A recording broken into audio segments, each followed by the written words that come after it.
thought they've changed everything up in OBS. So You'd have thought I'd have caught that. yeah, Sitting here staring at the screen, not showing us on it. they have yeah they have changed There we go. everything Now I up see. in Now I see your OBS. screen. Yeah, that's why I had to go back and look. It's like, are we live or is it just yeah? Memorex. Sorry about that. So everybody's sitting There there we going, go. I wonder what we're gonna do tonight. Well, the stream's not working. Well, we're actually still a couple minutes early, I think. You just had it. There you go. That's up. That's it. Yay. Yeah. Well, Here's your delay.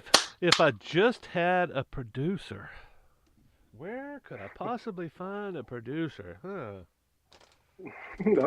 can we go any deeper? Yeah, I don't know how many times I've said that. It's like, man, just somebody that's competent behind the scenes, technical, just punching buttons, and as long as it wasn't well, I don't know. I just remember, fuck, you kept up with the chat. You made sure the shit was working. You could fucking troubleshoot shit. It's like, fuck, man, that's what producers do. And What's up, I Northwest would, Moto? I would be able Steven, to. right? Yeah, what's up, man? Yeah, I didn't think about it. Probably, I don't know how many people. Did y'all notice how many people we had in the premiere?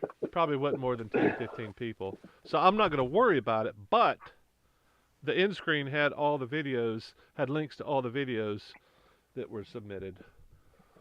I think, yeah. I mean, we only had 3 videos that were submitted, so that made it manageable. Like, you can only put 4 on the screen, I think, at one time.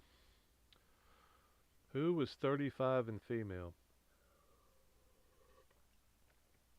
Pick of Dawn's reproductive system. You took. Well, how do you know Yeah, that's that's what Keith was saying. how do you know that's not Carl's reproductive system? Looks live, yeah. Yeah, we're lively. Very lively.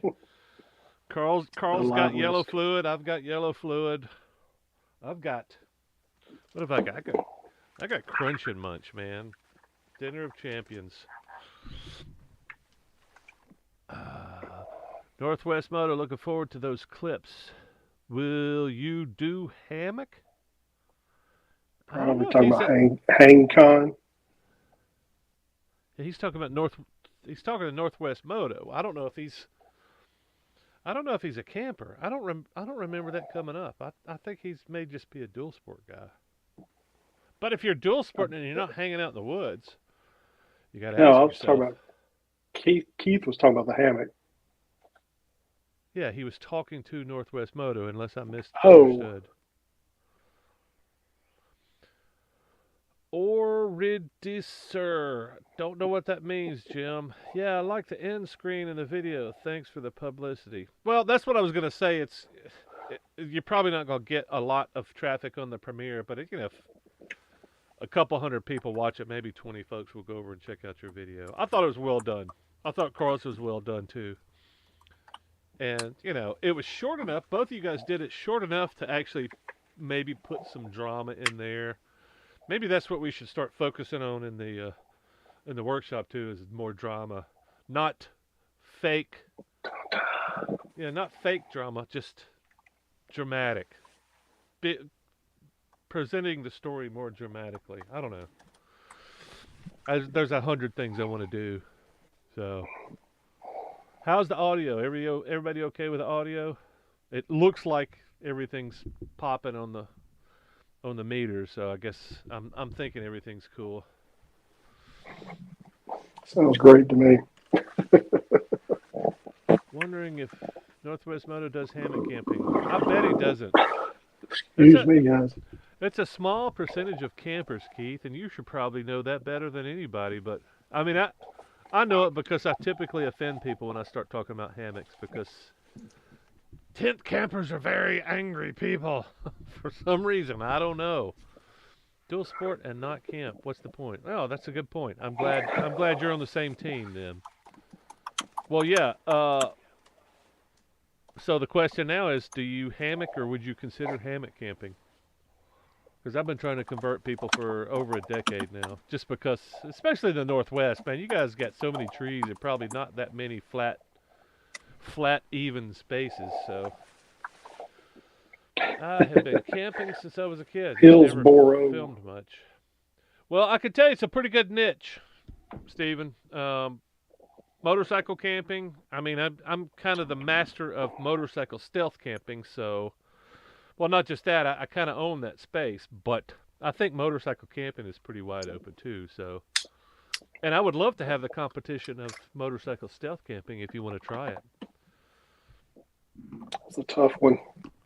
Well, it would just be me and him. It would just be me and yeah, seriously, it would just be me and him. Unless you want to join in, Carl. Sorry, 35-year-old female producer. Audio is okay.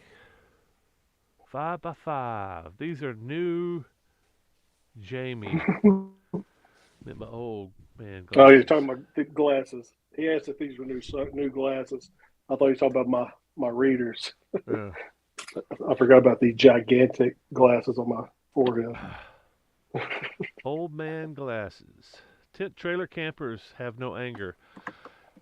Yeah, I think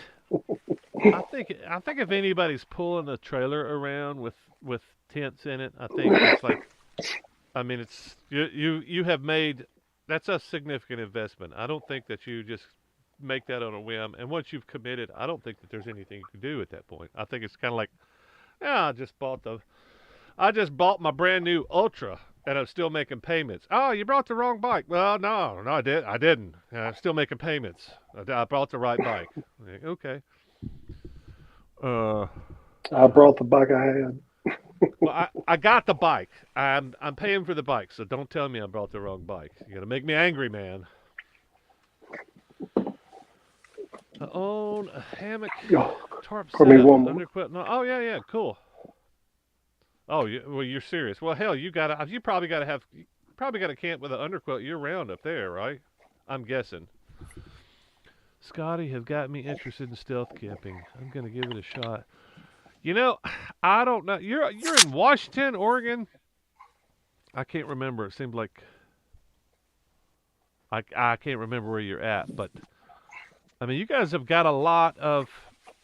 You don't have a lot of open camping, but there's a lot of freaking woods out there. So stealth is not really an issue, I'm guessing, for you, unless you got to be close to town, which I don't like being close to town. So I'm not the best person to tell you. Although I've done quite a good bit of stealth camping close to town. It's usually, yeah, it's harder the closer you get into town, and there's more risk. You know, the closer you get to town, you get the hobos and you get the cops. And I don't really like dealing with either one of them. So Especially hobo cops. hobo cops, they're the worst, man. Hats off to all the cold weather submissions. I was hoping we would have more, Keith. Honestly, I was hoping we'd have 10, 15, 20 guys. But I guess there was some biting cold and there was some bad snow and ice too. So I understand. I did try to emphasize, in case nobody noticed, I did try to emphasize the fact that it was uh, big balls. Just not say. I didn't want to make. I didn't want to make it sound like if you didn't want to ride in the snow and the ice, you didn't have big balls. That's what the crazy or the fools and the insane thing. It's like, well, there's some fools that went out. There's at least one fool that went out in the snow and the ice. So or you can call him crazy. You can call him fool. So it's not necessarily you have tiny balls if you didn't go out in that shit. So I understand. Well, not just that. It's the whole idea was to introduce some new ideas about riding in not perfect weather. So, if you find DB Cooper's treasure, please share. Yeah, no shit, man. It's dollar bills though. They're probably not around. That was what, 40 years ago, 50 years ago. Monkey wasn't in Atlanta. Could have won. There you go. Well, the last picture I saw, Keith, I think you had a few inches of snow up there, so yeah. And I'm not into falling down Cold on as pavement. shit.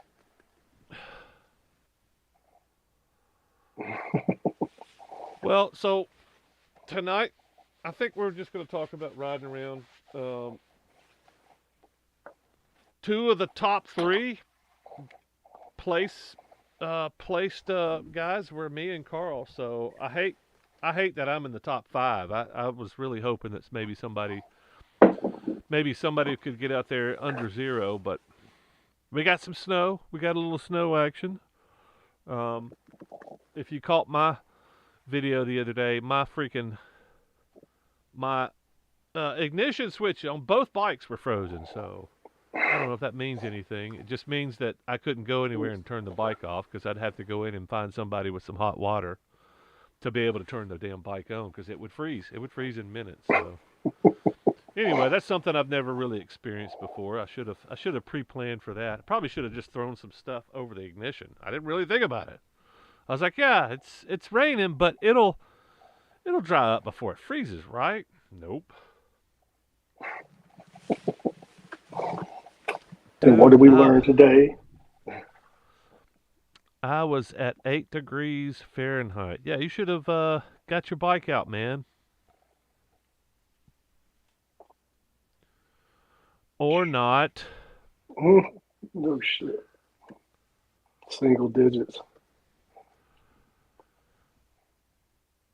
I plan on finding more gnarly roads into the woods to get further away from people. If no one comes by my camp, that would be it. Dude, that's 95% of my stealth camping is just get away from people. And um, I've said it before. I'm not really sure how to say it because a lot of people think stealth camping is camping in somebody's backyard or behind some building, and I'm not really into that. I'm not really into private property camping. So stealth camping to me encompasses everything. It's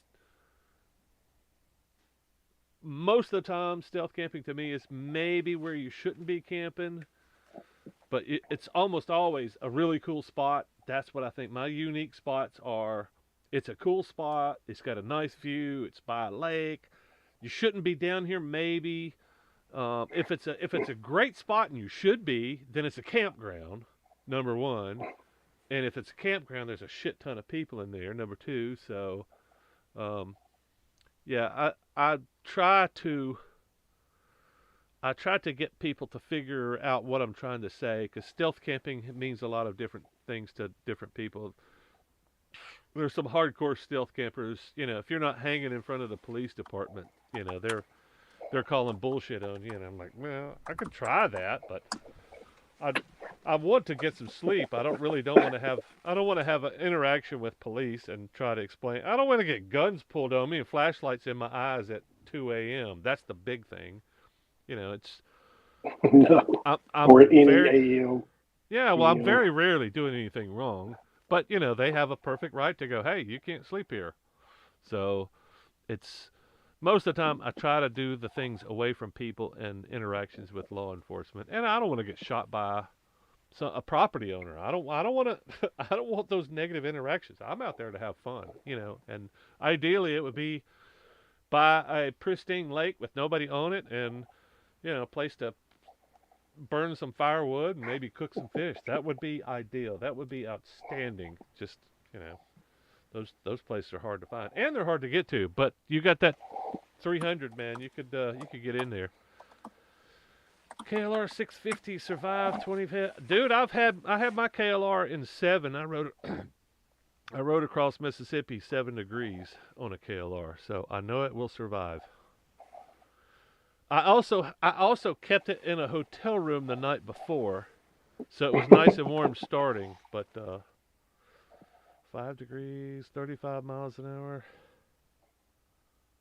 Who we talking about? That guy rode 5 degrees. I don't know who that guy was. Well, I'm saying 7 degrees here. So. Oh, Keith's got 4 Moto Giant shirts. Yeah, they look good on you. And Ben's, they look great on you. Y'all are single-handedly buying up my whole complete supply of Moto Giant shirts.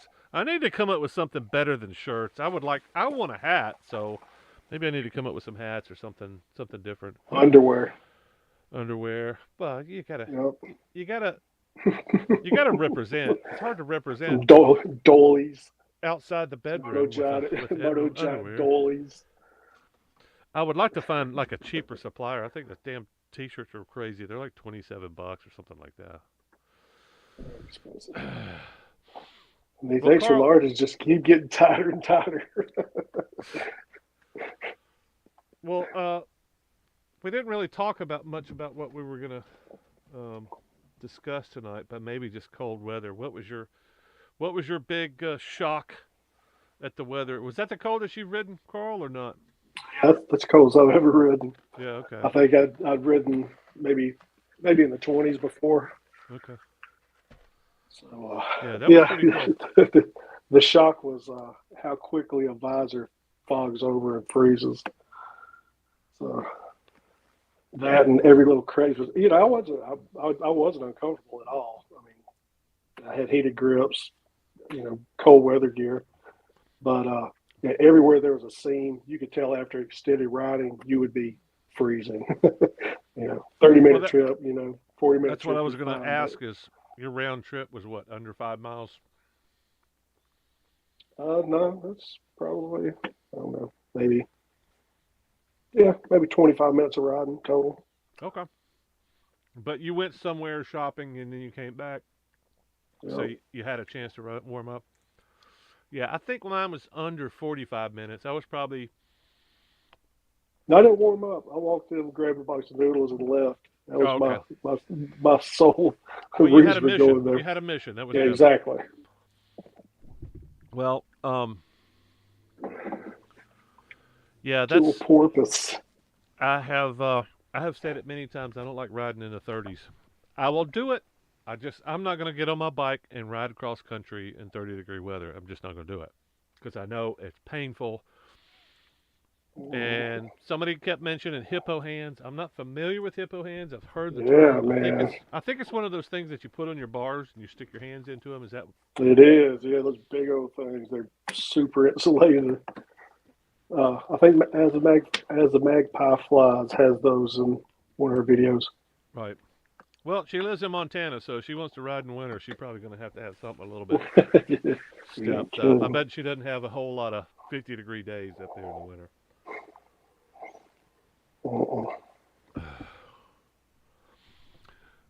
Keith, I've never used a balaclava to ride with, but I sleep with them. I use the little neck gaiters.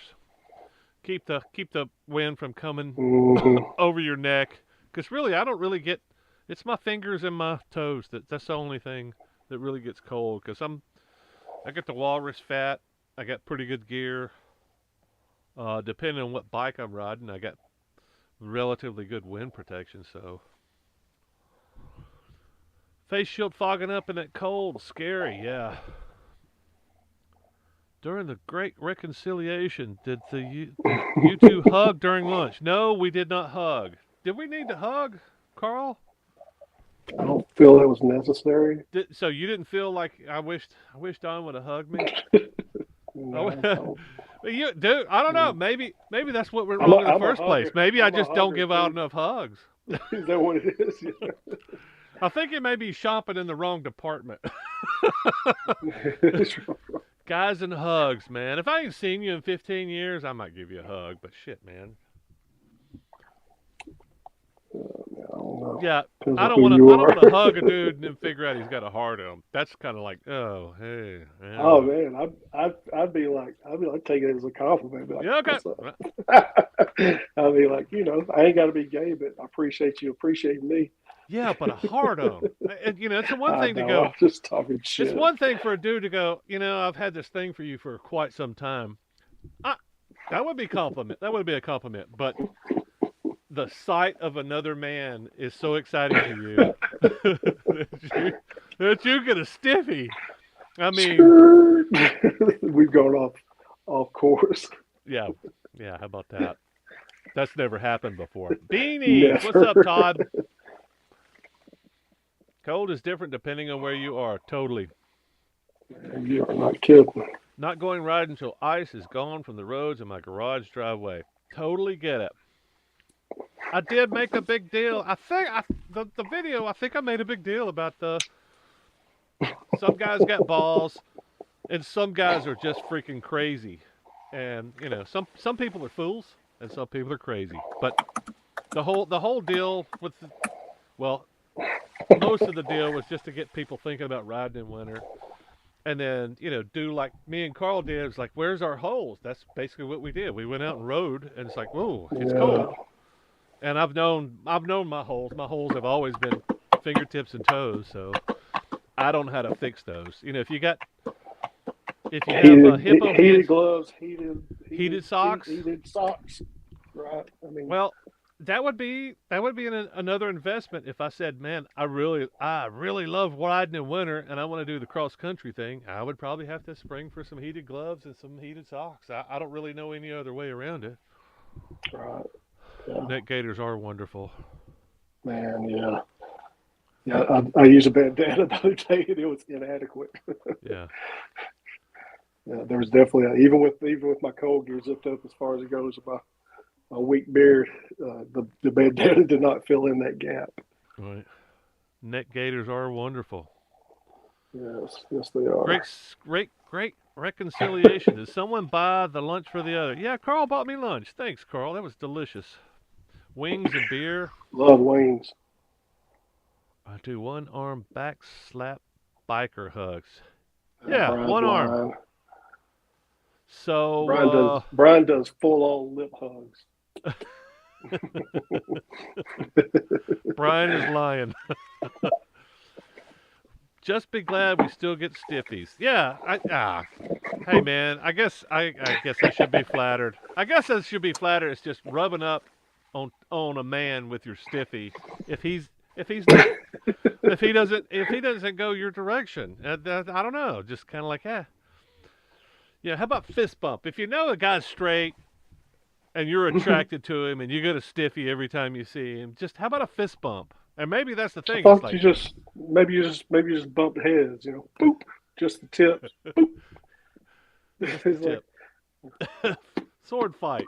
What was that movie? Name that movie. The sword fight. The glow in the dark condoms. Name that movie. Keith, I know you've seen it. You gave I'll let me y'all have this one. You never gave me a hug, Brian. Not even a one arm Jamie? Rode yesterday with both my bikes. Yeah, you said Brian's that talking. earlier. Brian's talking about a one-armed biker hug. that's what you that's what you do at the campfire, right? It's the circle jerk, right? You take care of your buddies on the right of you, right? Yeah. What do they call that? A Dutch rudder. Just Circle grab my jerk. elbow. Circle jerk. I've had been traveling more than a few miles. I probably would have needed hot hands inside the gloves and elsewhere. Glad to see you two on speaking terms again. Life is too short. Yeah, man. Too short indeed. Carl, I want to fight with you so I can get a makeup stiffy. See what you've started. No, Carl, you're in charge. I gotta go pee. I gotta get another beer, and it's Yep, go getting for really it. gay in Right. here. So I think you could probably handle this right now. Just kind of, you know, turn things in another direction. I think you'd be good at it. Just, hey, let's get back on the straight and narrow. Let's talk about winter Wardrobe riding, change. wardrobe, any damn thing.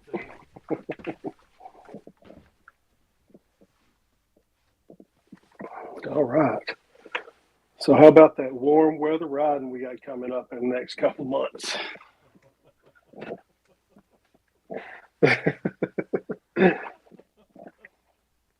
Uh, Keith's gonna have to make a special trip to Atlanta to pick up his monkey. yes, he No does. context, no context needed. I've seen Don riding Keith's monkey, and it was a funny sight to behold.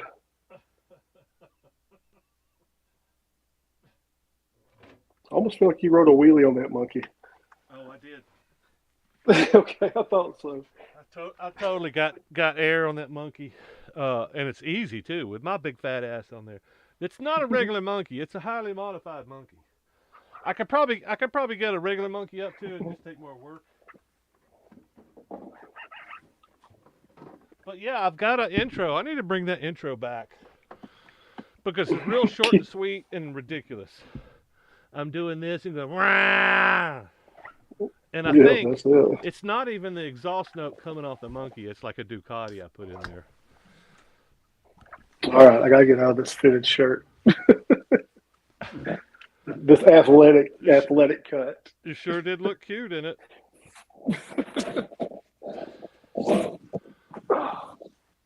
It's very nice material, and it's printed. It's printed well too. That's what I was impressed with. The material's thin. It's comfortable, but it's thin. But the print's nice. Yeah, If I would only. say go up a size. Yeah. It really is that fitted, and Yeah. usually I can usually stretch a shirt, so Right. that will make just gonna take a little longer to stretch. And life is short. Yeah. Keith, I don't know what you Well, mean by live represent. wire. I don't know what that means. Oh, he means this. Because I'm alive. Live wire. He gets so jacked up listening to that song. He's just like, oh, I don't need no fucking electricity. I don't know. I don't. Maybe I'm old, but I don't know the song. What are you talking about? You don't know Live Wire? Bye. Motley Crue? Oh shit, no, I don't know anything Motley Crue. I hate Motley Crue. Yeah, I mean, I it makes hate perfect the sense. hair bands of the '80s. I'm very outspoken.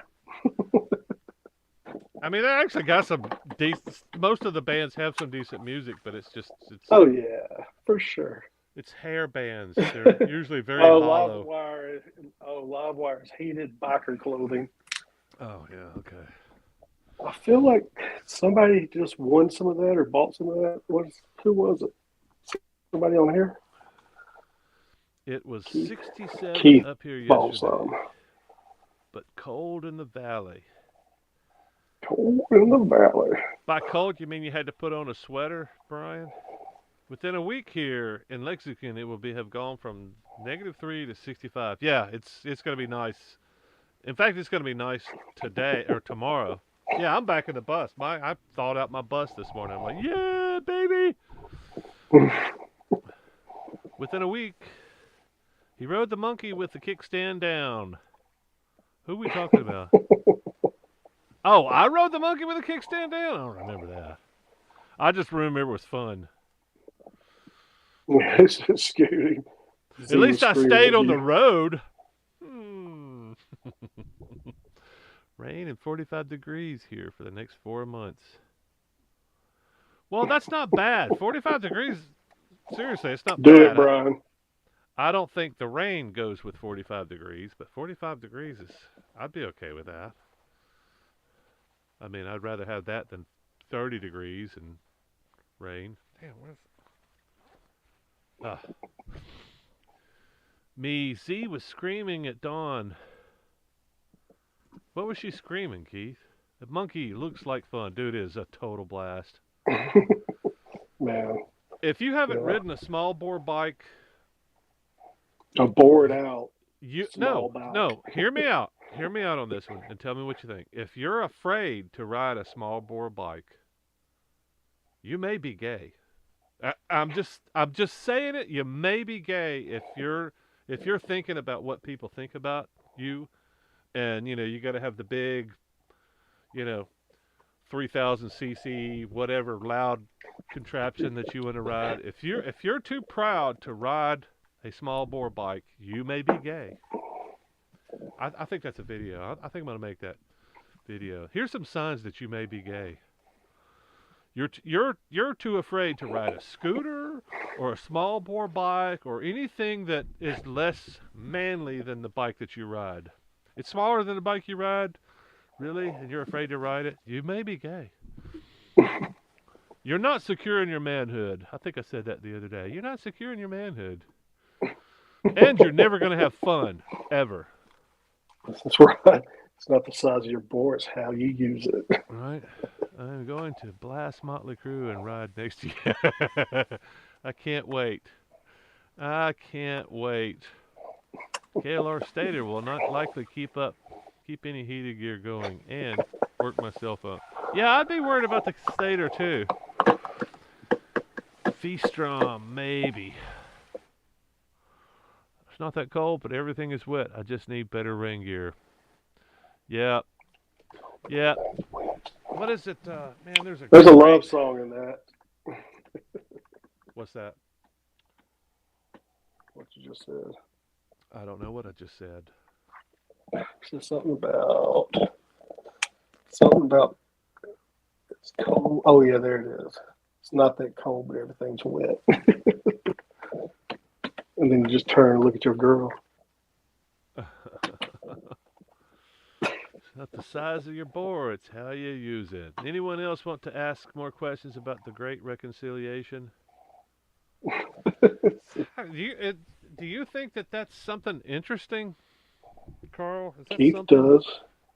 Yeah, he's fascinated. Yeah, motherfucker should have come down and reconciliated with us. Well, it wasn't Had on the some spur of the wings. moment. It's yeah. Yeah, it was just like 4 a.m. text or some shit, probably. Well, it's just bullshit getting in the way. Men, Absolutely. men get hung up Yep. on bullshit, like little fucking girls. And I'm saying, Exactly. I'm a man, Man, I'm a man. I'm a man. I'm a man. I'm a man. I'm a mighty cool man. Oh, I got the video coming out Sunday. I've got how about this? Here's a question for the chat. Carl, don't say anything if you know. Lips are Uh, sealed. hang on. I can't remember the song now. Loving you is easy 'cause you're beautiful. Doo doo doo doo doo. Then you gotta hit that high note. You know the music. Do you know the artist? La la la la la. La La la la la la la la la. la. La la la la la la la la la. Dip diddle diddy. So Nope. I'm up on this amazing, beautiful peak in outside Salida in Colorado, and I'm walking down the stairs to this big tower that was up in, and it came to my Mariah Carey mind. made it famous. What now? Mariah Carey made it famous, but I don't know who Oh, did she? coined it. Right? Didn't she? No, no. For This is that from the high ass '70s. note. No, this is from the '70s. The one I'm talking about is from the Oh, '70s. I don't think anybody would have tried that again. I don't think even Mariah Carey could get maybe that up. not. It could just be me. But yeah, I Well, know exactly what you're talking about. old timers are gonna know the song. They may not be able to get the artist. I had to look her up, and as soon as I looked her up, I was like, yeah, that's her. Anyway, she's in my video coming out Sunday. Part of it is laid underneath my singing, and then the end of the video, I had to really distort it because I kept getting popped on the copyright. Yep. So I finally figured out how to distort it just right to get out of the copyright. Plug in heated jacket liner under puffy jacket under my leather jacket is warm. Heated gloves are mandatory without hand grip wind deflectors. Yeah. Yeah, it's good to have some kind of wind deflection. Hey, I Figure. gotta get a beer. So I'm on mute. Yeah. I'll There ain't hold it no down. telling I'm liable to hear. Um Steven, you're talking about frog togs. Frog togs are worthless, man. If you're trying to keep some spray off of you for a few minutes, if you're riding to work and you got 15 minutes and you can keep a pack of frog togs. Frog togs are worthless, man. They're just absolutely worthless. 15 minutes worth of spray is about all you can get out of that. What would be a good theme song for Dawn? Talk about insane, Mariah Carey. I don't think she did that. The song I'm talking about is from the '70s, and it's kind of funny because I'm trying to remember one of the lines in there. It was every time that we ooh I'm so in love with you. Every time that we ooh no. Solitary Man? Yeah. I like Neil Diamond. I don't really like a lot of pop, but Neil Diamond's got some good pop, man.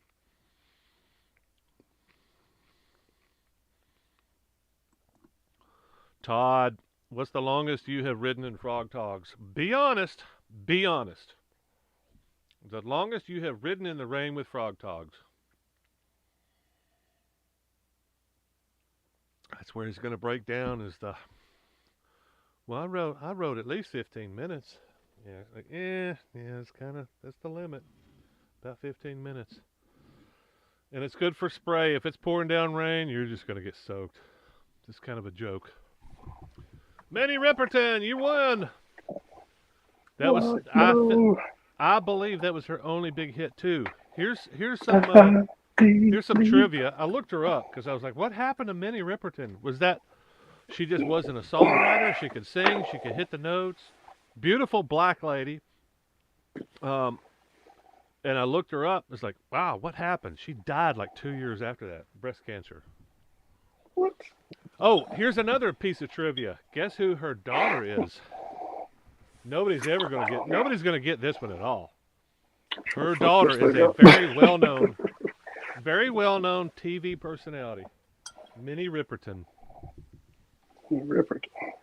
I'll give you 5 seconds, and then I'll start dropping some hints.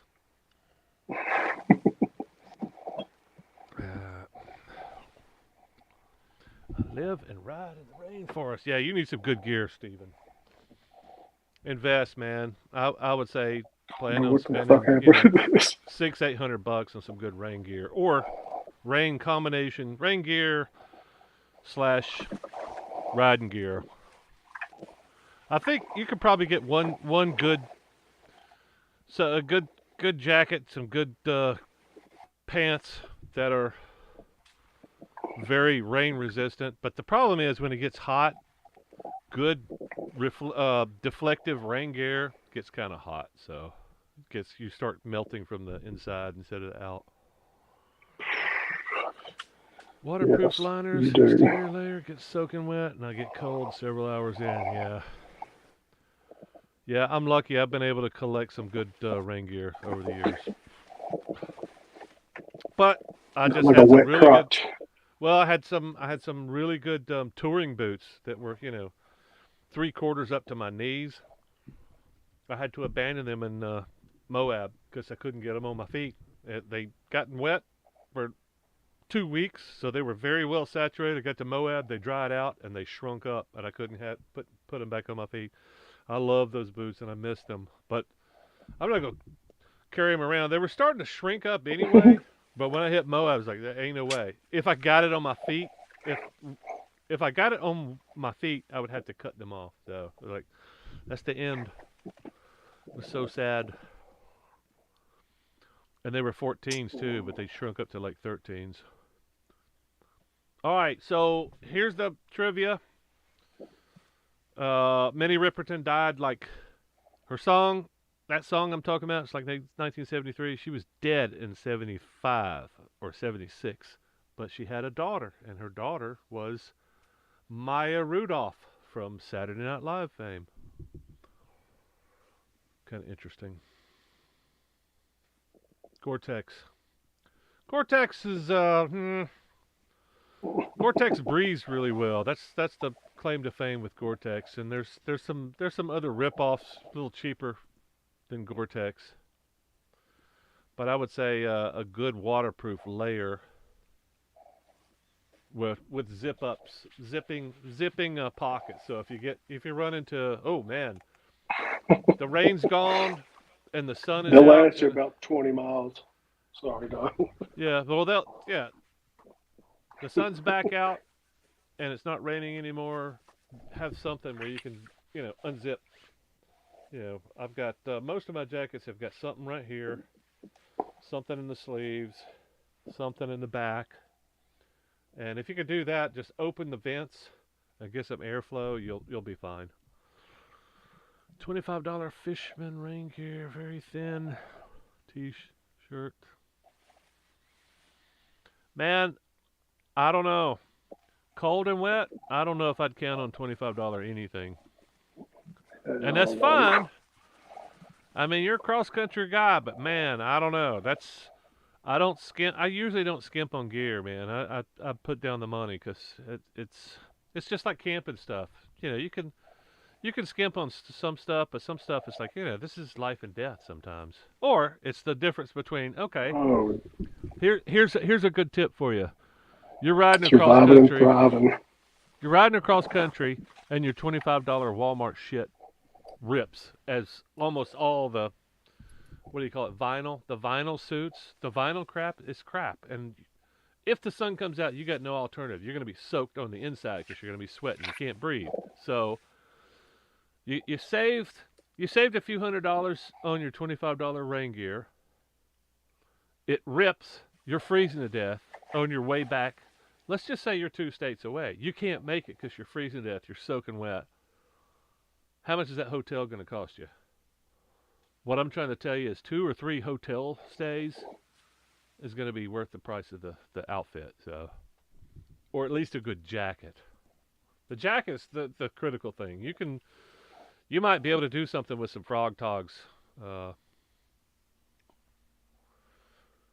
Well, Waist for a limited down. amount of time. Yeah, they just don't hold water. That's the problem.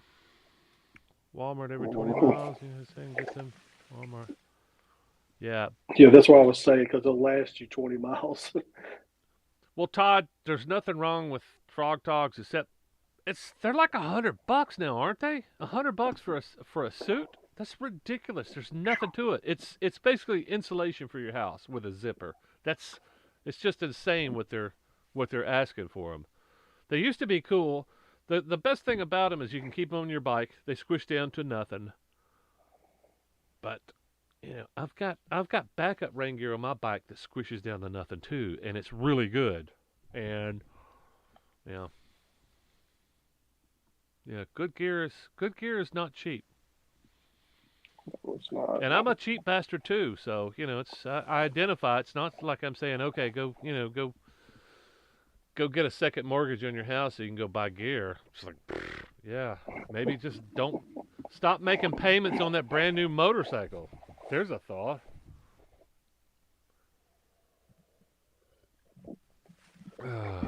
Even then, Gore-Tex doesn't breathe that well. Yeah, I agree. Rainproof layer on top, pop on and off. There's no good rain gear. Well, if you can get something that's quality that goes on top of your stuff, yeah. I got into the place with that BMW Motor Red suit. You did what? Definitely fits the bill. That BMW suit that you gave me. That's good stuff, man. That's very good stuff. Cold and wet, I find a Waffle House. Yeah, but how long, man? I mean, they're going to kick you out after about 4 hours. Yeah, the sun's going to be going down. Then what do you do? This is going to clock make in. all the difference. Gorilla Tape fixes all. Gorilla Tape and vinyl. It's just a matter of time till the next time you're going to rip the crotch the next time. It's just going to be a Gorilla Tape suit. Thin layer over the Nomad. Poser, posing as a fisherman. Yeah. Gear is waterproof anyway. Nothing's 100% waterproof over Frog Togs or extra insurance. Yeah, I didn't tell you that, did I? What's that? Oh, I'm sorry about the Keith said posed as a fisherman. I was wearing my gear and I went to a damn liquor store shit somewhere out west and the guy was like, "Hey, did you catch anything today?" And I was like, "What the fuck are you talking about?" I thought he was fucking with me. I was like, "What catch anything?" And he was like, "Oh, aren't those waiters?" He thought my pant bottles were waiters. He thought I was a damn fisherman, and I was like, Jesus Christ. Yeah. So yeah, poser posed as a fisherman. A motorcycle poser posed as a fisherman.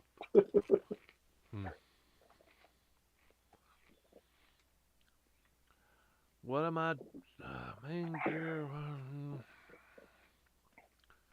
Frog Togs, man. You say you don't have the mileage for Frog Togs, especially in really bad weather. If it's raining hard, you're kind of screwed with Frog Togs. We just need to disagree to agree.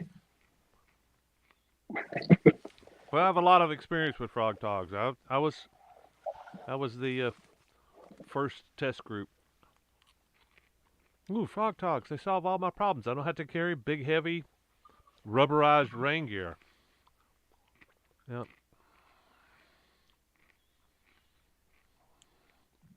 Rain gear and ride in the rain, but I never have worn my rain gear. Yeah, if you're riding around in the summer, might as well not wear rain gear. It's gonna Yeah, rain. It's hunt gonna rain somewhere five where you have times. to have good rain gear. Well, Have to have in the heavy summer, rain gear. it's just painful. That's what you're suffering. You're suffering through the pain of getting hit by rain.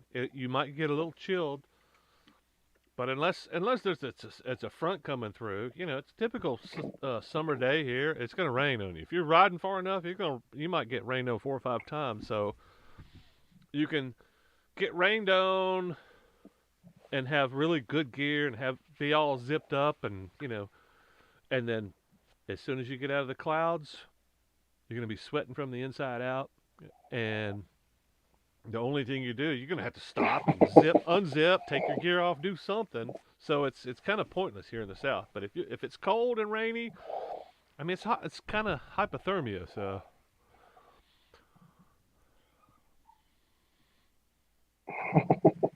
gravy, baby. We're just talking. Excuse me. My rain gear is thick yellow pants and yellow top that covers everything like jacket. Yeah. Like Gordon Fisherman. Well, there's the Yeah. there's the Some heavy yellow gear. yeah, that's not vinyl, it's rubber. That stuff is really good at repelling rain.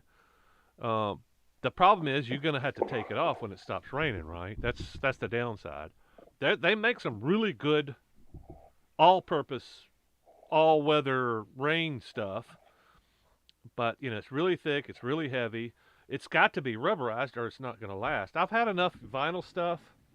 It's a joke. I mean, as soon as you sit down on your bike, your crotch rips or your ass rips or something rips or you get something stuck up against the pipe. It's just not going to last. For sure. Shrimp boat. I would rather be shrimp boat looking dude than cold and freezing. Frog Tots was such Absolutely.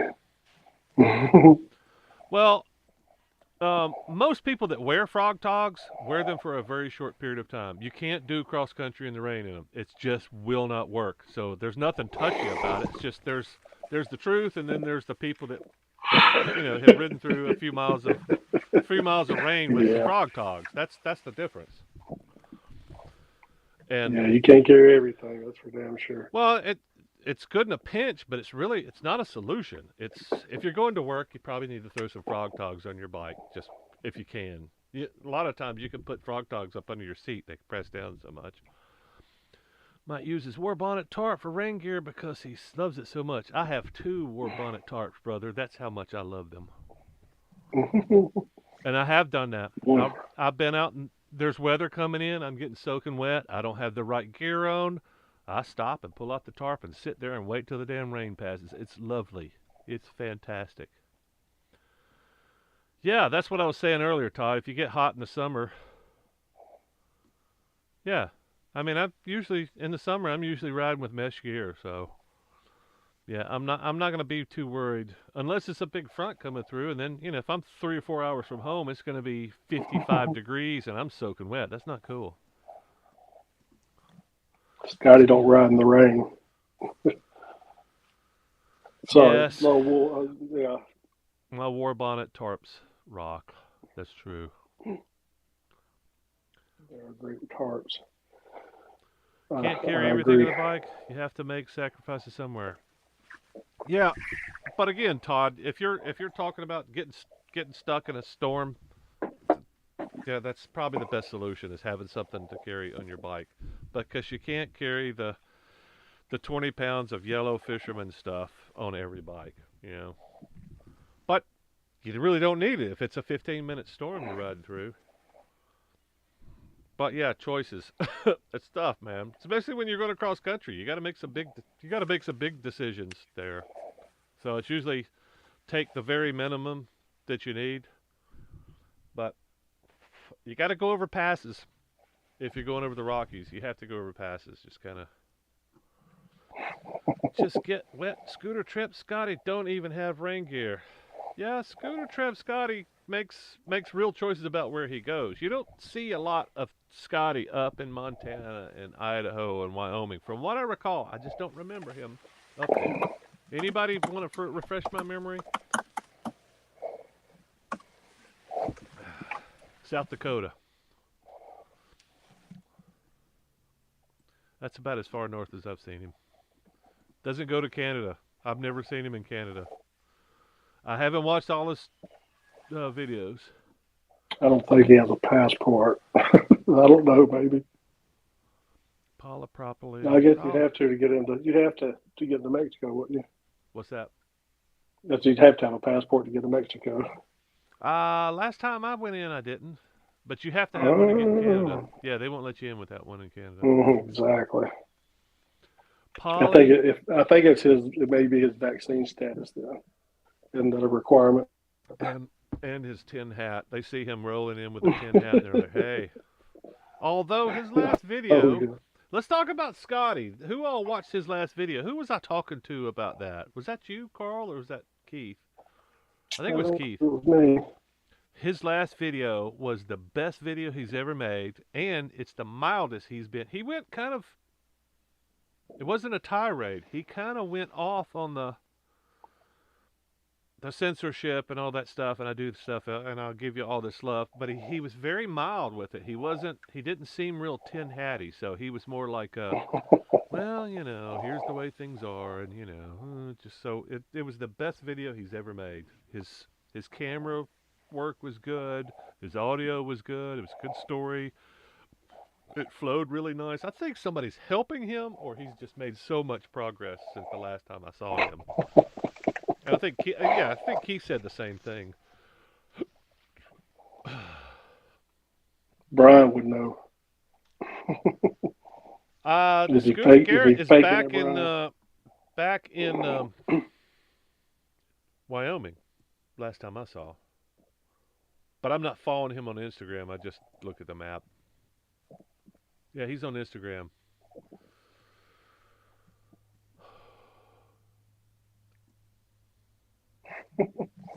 I'm saying looking all around this desk. This is live here. So he's gone to Alaska. There. Okay, well that's. He didn't go up there without rain gear. I'll tell you that. Somebody's lying. If he went up there without rain gear, somebody's lying. He went up there with something to keep him dry, or he spent a lot of time in hotels. That's all I got to tell you. Yeah. There is no way to get through Alaska without getting wet and cold. Just no way to do it. Gore-Tex with the Road God's vest for years. El Wano, welcome, man. I don't think I've seen you before. Video where he's living with the rich guy in Mexico. Yes, where he rode with the long-haired dude on the other Harley. That's the best video I've ever seen him make. Thought it was really good. Thank you. I'm glad that me and Keith are not the only ones. Staying with the rich guy for a month or so. Yep. He may be down there for all winter. I don't know. It's not DMV. No, it's the long-haired guy, not DMV. DMV doesn't have any hair. No, it's a new guy. I don't think I've seen him before. I think he's ridden with him before. I just haven't seen him. See an old guy on the back. I haven't seen the last one. Yeah, y'all should go watch Scotty's latest. I think it's his latest video. It's very well done. I mean, he's always got good stories. Just he uses a cell phone, which is fine, but he's all over the place. The audio's always been a wreck. It's usually not a very good camera. He's got a cheap camera like me. Now I think he's got not the latest model iPhone because it's nowhere near as good as Brian's, but it's much better. So I think he's got a newer. It may not be an iPhone. It may just be a nicer camera on the Android. It's got better audio, and he's got the same story, and he edits well. So drop out. Yeah, see ya, Jim. Thanks for coming, man. His buddy who works on bikes at the rallies. I don't know the background. I don't know the guy. DMV is going to Vietnam. Good for him. Went to go to Mexico eventually. Getting trapped doing circles around Florida every winter. Yeah. Scotty again. Find me a job. Yeah. I don't think it's that hard, man. I don't know what your background is, Steven, but it's probably not that hard. It's probably always somebody looking for, they set up a booth and they want to go take a break. They're going to have to work their freaking booth. Changing tires, I think that's probably got to be one of the hardest jobs there. But if you got good equipment, it's really not that bad. You're just taking wheels off and putting them on a machine, and I wouldn't be surprised you make $25 a Yeah, tire. you're not spooning them off. That's That'd the be whole misery. thing. Yeah, you got a bike lift, you got the right tools, and you got a nice machine for pulling the stuff off. I mean, you could get your hands dirty, but yeah, I mean, if you get good at it, I feel like I'm pretty good at it, so I can spoon them on, and not that big of a deal. But it does take some work sometimes. Aaron is in Sturgis the last few years working Randy's Cycle Shack. Yeah, that's his name, Aaron, or is it Aaron? I don't know. Aaron. What's Randy's Cycle Shack? And there's something to that dude. That he's not a. Is he full timing? He looks like he's got more going on than just. I don't really want to. I figured the guy had like a trust fund, or maybe he's a tech guy that cashed in his chips, like Carl did a few months back. You didn't really cash in. You just took advantage. Got lucky. Yeah. Went all in, doubled down and won. Well, that's the. I've met a few of those guys on the road, just like, well, I'm in tech. I did this, I did that. We made an app. I'm like, what? Yeah. So yeah, I don't have to stay put. I can go do my thing. You guys want to help me develop my app? No, you need to buy my app. Any of y'all Rick and Morty guys know what I'm talking about. Right tools makes the work easier. Really, bike workers would make a good reality TV show. Yeah, like Carnies. I think it'd probably be along the lines of Carnies, right? They're moving from town to town. Sailors, they move from port to port. Dirty bastards. Filthy bastards. Sold his house and took his Terrible Scotty. Yeah, he's new to me. I haven't watched Scotty in a while. So, Brian, you watched Scotty. Have you noticed an improvement, or has it just been gradual for you? You just didn't notice it? Because I've seen a profound. It's probably been a few months since I've seen his last video, and it's profound. It's a profound improvement. I've skipped a bunch of them because he's been batshit crazy. Well, that's not usually his whole video. Usually it may be. I know, that's what I mean. You get halfway through it, and then it's just like, boom, it's like, okay, I'm out. He has to see that. Well, he did say, I think that video he mentioned, I think he's saying, I don't have to work the rallies anymore. I don't think he said thanks to YouTube, but I think he's saying this thing that I'm doing now. He was very vague, so maybe he's got something else going on. Maybe. But yeah, that's good to know. Maybe he's on Truth Social. It could be. Yeah, maybe he's making money on Rumble. I don't know. Or no, it's not Rumble. What is he doing? He's doing Odyssey. I don't know. What is Rumble? Is that like Grindr? I have a tough question for Carl. Can your clip running time be reduced? Edit more out? Uh-oh. You want to see less of me, Keith?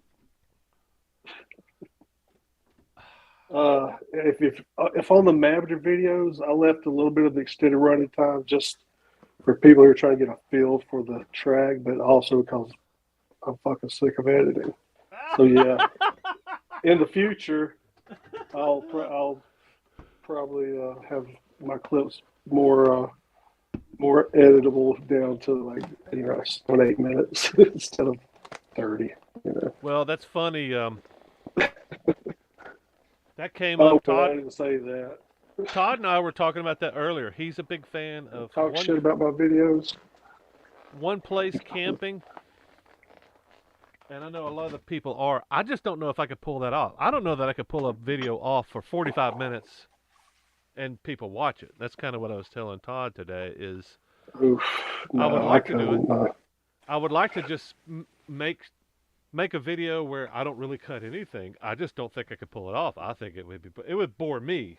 So if I don't want to watch it, I don't think anybody else is going to watch it. But Right. I think the stuff that we all watch, anybody that's watching a 45-minute video, it's probably really good stuff. Which is not really what we do, true or false. We don't do really good stuff. The best we Yeah. do, the best we put I'd out have there is we're putting out one. stuff that people want to be doing. It's not that it's really good stuff. It's, wow, I want to be doing that. I wish somebody else that knew how to shoot and edit and make really interesting stuff was, I would watch it 45 minutes. But there, it's Carl and Dawn. I don't know. I'm sure it's possible. I just don't know that I have that ability. I think it starts with shooting. Though. If you don't shoot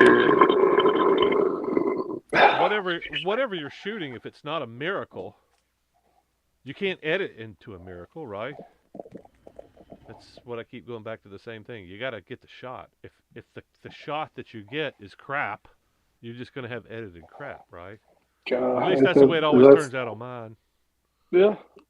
Oh, mine was audio issues. You know, all my Maverick videos, I had audio issues, and it's like, yeah, after the fact, there's not a whole lot you can do, even with top of the line software. You know, Well, you can do a what was lot, your but issue? I didn't watch any of your. it's the wind setting on the fucking GoPro. Oh yeah. When using the external mic, turn that shit off. Well, you know, you can drop the volume. That's what I always do. If I got wind noise, the Oh video. no, I did that. Yeah, I dropped the volume, put in music, you know, did this, you know, talking, overlay, whatever. But still though, I mean, it's like now though, I got my mic fixed, all that, it won't be a problem in the future. Mm. It's just editing around those problems that are already there.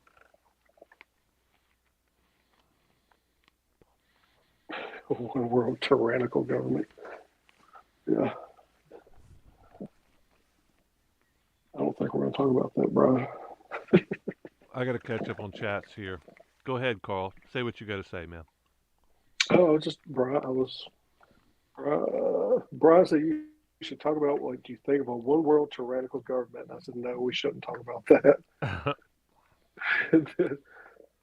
He said, Carl doing bogus stuff with an old cheap bike would be awesome.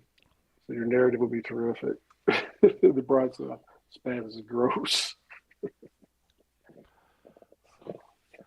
He made a lot on his book, and his YouTube is making pretty good.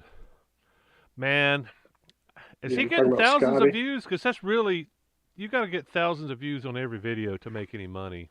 I'm convinced. I mean, I do okay on some of the videos that don't, but I mean, we're still talking tens of dollars. So, and I still think he's below 50,000 subscribers. So I can't imagine he's getting. If he's getting 5 to 10,000 videos, and he should get 10,000 views on that last video. It was really well made. Talking about Scotty, right? Scotty, yeah. Yeah. Oh, yeah, he's getting that many views. I think Is he's he? getting like 20,000 views per video. Oh, well, that's good. Yeah, he should be making some pretty decent money then. Well, decent for what he's doing. Can't make a mortgage with it, but yeah, you can make as much. You can make as much on YouTube as he makes at the freaking rally. So yeah, that's basically what I remember hearing is I don't have to work the rallies anymore. Yeah, probably between YouTube and I don't know what else he's doing, but Scotty OnlyFans. When your bike was down, it was awesome. Yeah, I watched some of that video. Bankhead National. like, ha ha, fucking hell. You should talk about what you think of a one world tyrannical government. Yeah, of course we should. That's another channel. I would say don't let that bullshit stop you from saying what you got to say, but I do that on another channel. So, you know, that way I can get it out. Nobody watches it, but I can still go I'm just trying to get on the list. I want to get on the list when they come arrest people and put them in concentration camps. Yeah, see? You need to keep doing what you did on that video. 20,000 views. That's what people want to see. Carl doing bogan stuff with an old cheap bike would be awesome. Your narration would be terrific. Be a Hey, whole lot of Carl, cursing. That's a lot of editing. I think throwing out some ideas uh, there for you. Spaz is gross. Blah! That's he's Brian. vomiting money, right? Miracles Well, only just take 10 vomit. seconds. Miracles only take 10 seconds. Elaborate, Adrian. I need to know what that means, man. I need to know your That's definition of a how miracle. that's how some babies are made. Need to get my audio 10-second sorted. miracles. Y'all know what I'm Oh, talking about. so I noticed something on Steven's channel. He's got a coffee thing, but he's got a wish list. I didn't know you could do that. That's freaking a great idea, man. Y'all need to go over there to Steven's channel, and on his header, he's got a buy me a coffee link. You go to click on that link, and you can help him buy a freaking lav mic. And I think he's looking for another camera too. So Who yeah, are you you guys buying live go mics for? over there and for audio. He's trying to do something. Steven's in the workshop, so he's trying to improve his video. I think that Oh last one he did was shit, pretty yeah. good. Anyway, throw him $5 for a lab mic. He can get that pretty quickly, I think. If everybody goes in there, subscribe, then go in there and maybe throw him $5.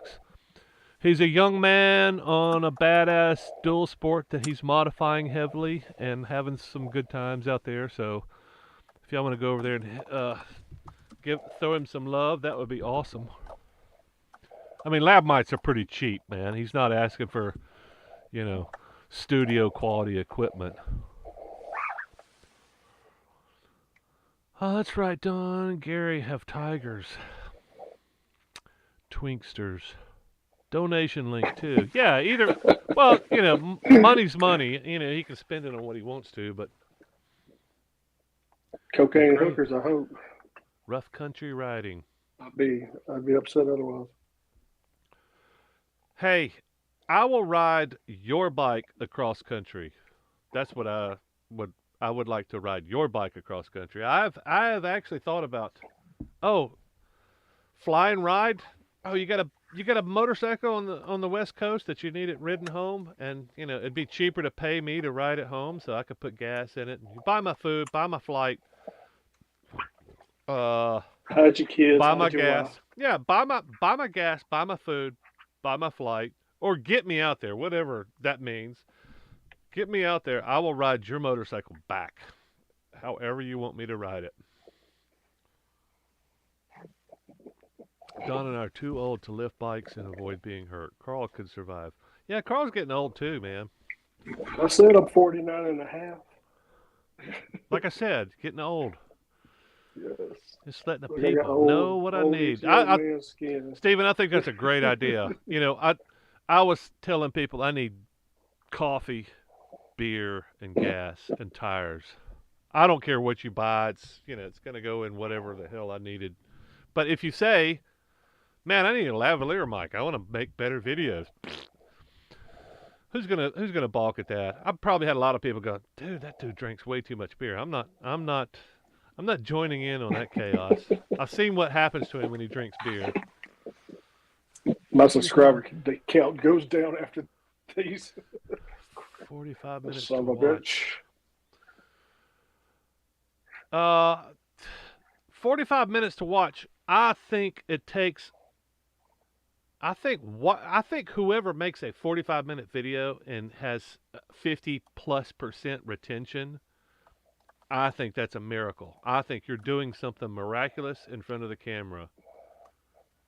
Or it's so zen, it's so relaxing, and you're just kind of drooling. I think that's what I do. The videos that I watch that are 45 minutes long, I'm drooling. You can see me going, that looks fun.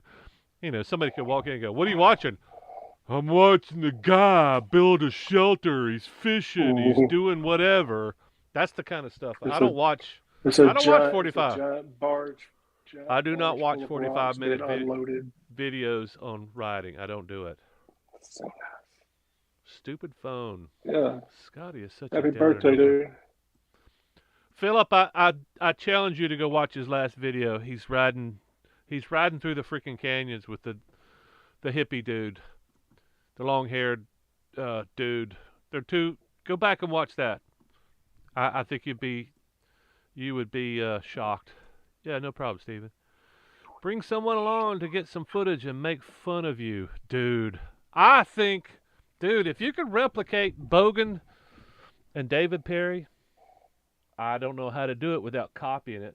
But if you could get something like All that, right. it's a freaking it's a comedy duo, man. It's freaking gold. Those dudes are hilarious. I don't know that I've ever seen anything like that. Any two dudes on a motorcycle. The closest I can think of is what's the guy's very professional thing? I want to say Cycle something. Cycle Traders. Very professional. Excuse me, guys.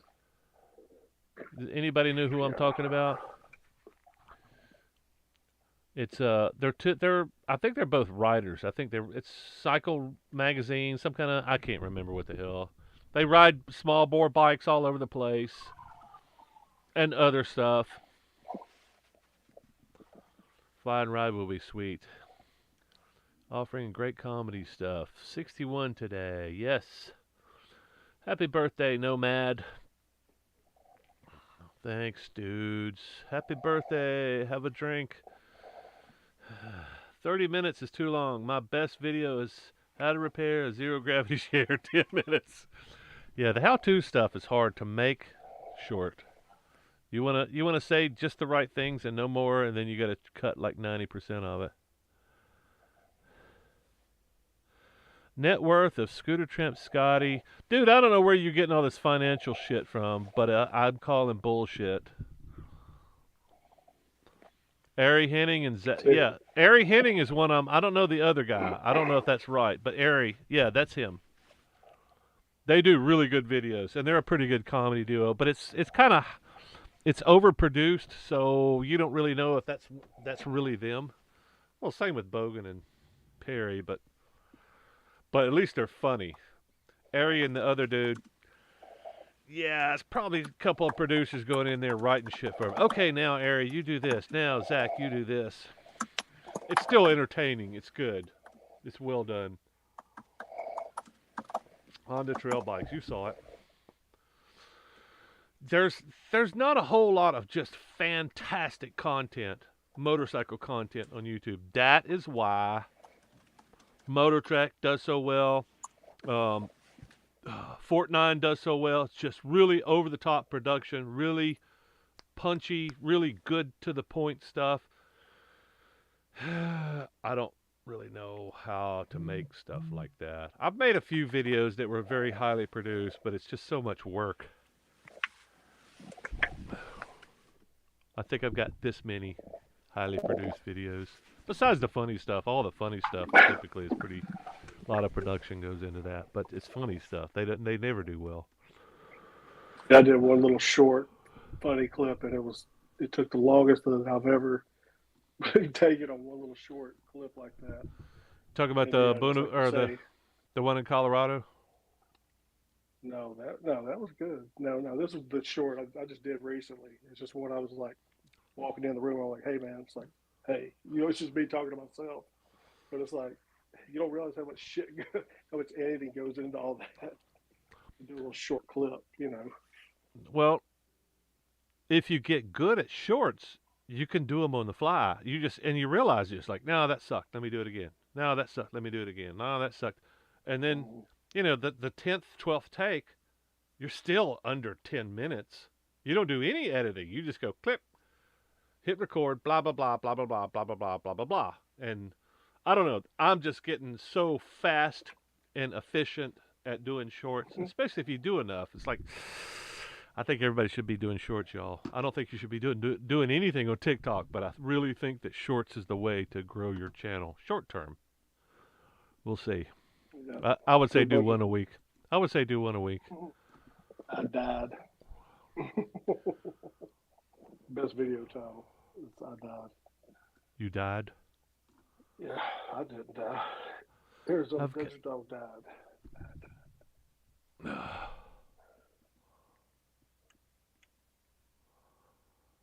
Oh, nobody thinks it's funny. It was a burp. like what we do. More reality type videos, just showing what happens.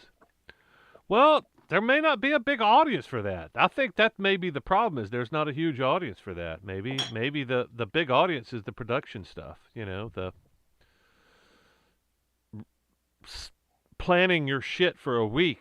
You know, writing a script, getting some really good lighting, and getting, you know, I don't know. I would be willing to explore that. So I'm There's just throwing value in ideas out there. production for sure. Who thinks it's funny to burp on an open mic isn't doing anything for your channel?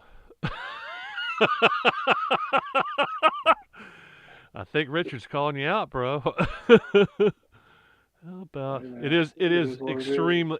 it is extremely loud. It's much louder than your voice. It's like "Bah!" Oh, I apologize profusely because Just that was maybe, yeah, not just my intent. maybe do Oh, this or I got something. a mute. I got a mute. Oh, It's all good, good. good, yeah. I apologize. It's like it's I got earbuds Yeah, in. I It's didn't like realize gah. I didn't realize I'm giving y'all the up close and I don't mind burping, but it's professionally mic'd burps. a spring series about scooter whaling, getting your bike ready for your 6-month camping trip. Yeah, I don't know. The funny stuff, man, it's not worth the effort. It's just not worth the effort. I do the funny stuff when I go, I can't not do it. That's when I do the funny stuff. It's like I am compelled. So it's not, I get no reward. I get a third of the views I normally get on my blandest video on the funny stuff. So I think people look at it and they go, "Oh, he's trying to be funny." Click. I don't know what it is. I don't know what it is, but I do it, and I'm gonna keep doing them. But I'm not gonna put a lot of effort into them anymore, just because it's just a punch in the fucking mouth. Cut through pretty good. Yeah, all his burps so far have been cutting through. I'm surprised that we're still on, because usually I've only got an hour, and we're well into the hour. So I wonder why. Usually I get a warning going, "Hey, you got 5 more minutes." We started at a quarter till. We're an hour and a half in, right? We're an hour and a half in. Usually it's right at an hour it starts warning me. So I think maybe they just feel bad that it's just me and you in here, Carl. Google's like, "Oh, these guys are sad." It's just Two guys. it's One of two them's guys. burping loudly. Yeah, long distance lovers. They're let's feel bad for them. Roguish. Yeah, big channel. You need Harleys, hotel stays, and absolutely no U-turn skills. I think Harleys do really well. I just don't know if it's worth Wide the. turns. Scooter Wheeling is hilarious. One of the best characters on YouTube. Well, thanks, man. I'm glad somebody has seen. I'm glad somebody's seen. Value Did in you the character. did you ever put Sweaty back up, Carl? I don't know which sweater you're talking about. The original The what? sweater. The lawyer? No, the lawyer thing. Oh, I think it is up. You keep saying the same thing. It's like it's not up. You can't find it. If you want a funny character on YouTube, it's called Sweaty McSweaterson, but you won't be able to find it because Carl has hidden it. It's one of the funniest damn. It's the funniest damn. It makes me laugh every time I watch it. It's hilarious. He's a lawyer. He's a lawyer, and he's coming after Scooter Whalen because what is it? No takebacks. What is it? No rollbacks. No rollbacks. Yeah, no rollbacks. Pushback, something like No, that. no, yeah, no pushbacks. I was thinking about that the other day. I was like, That's good shit, man. It's gold. Pushbacks. I'll push it up his ass. Well, that's fun shit. I would like to see if it's just my audience that doesn't like funny stuff, or is it everybody? I would like to do the experiment. I think we all should do a funny video every month, one funny video, and just put it out there. If everybody's sucking like me, I'd be like, okay, YouTube doesn't like or whatever. There's not a lot of people out there with a sense of humor. and they immediately click on, next video or whatever. I don't know. 4 hours of Carl belching. Yeah. I'm not gonna get a lot of views. Not with this crowd. Time of year when I start fantasizing about riding in Moab or the desert. Yeah, dude, this would be a great time to be out there with Adrian riding around in Arizona. He's got it going. I don't see how he does it in the summer, but this is the time to be out there. I mean, it's just perfect. 50 degrees, 55 degrees all day long. They didn't get none of this cold. You guys want to succeed on YouTube, you got to put in the work. It sounds K. What does that mean? I don't know what it sounds K. I've heard you got to put in the work about 1,000,000,000 times. Except I put in the work. I put in the work. I got the miles, so something's not working. I'd like to know what you have to say about it, but I don't know what it sounds K. You guys not live close to each other? Yeah, we're what 45 minutes apart, Carl. Yeah. I only watch Harley Depends channels. depends on how fast I ride. Brian, I don't think you're alone. Harley channels. I think it's people want to. It's not just Harley channels. Harley guys watch Harley channels. Goldwing guys watch Goldwing channels. It's not. Everybody wants that to be confirmed that they bought the right bike, so they're gonna seek out the guys. They're gonna seek out the guys that are riding the same bike. They want to feel like they're part of the team, and I understand that. And there's a whole lot more Harley guys out there than there are Tiger guys, so I get it. I understand. But I don't know. If I see a good deal on a Harley, I'm not against them. It's probably not gonna fit for the kind of stuff I like to do. So wish I lived closer to you guys. We could be riding all the time and making videos. That'd be great, man. Well, we need to do. We talked about doing that thing on the Blue Ridge Parkway. That's kind of in between. I'd love to go hang out with you up there and hang out, fucking camp and shoot the shit and tell me about. You're in the D.C. area, I think that's what you said. That would be interesting to hear what you have to say about that crazy place up there. You like humor? Have you watched any of my funny videos, Philip? If you haven't, then steady hand to get that thumbnail pic. Which one are we talking about? Oh, you're talking about the balls. Those are not my balls, and they're not Carl's balls.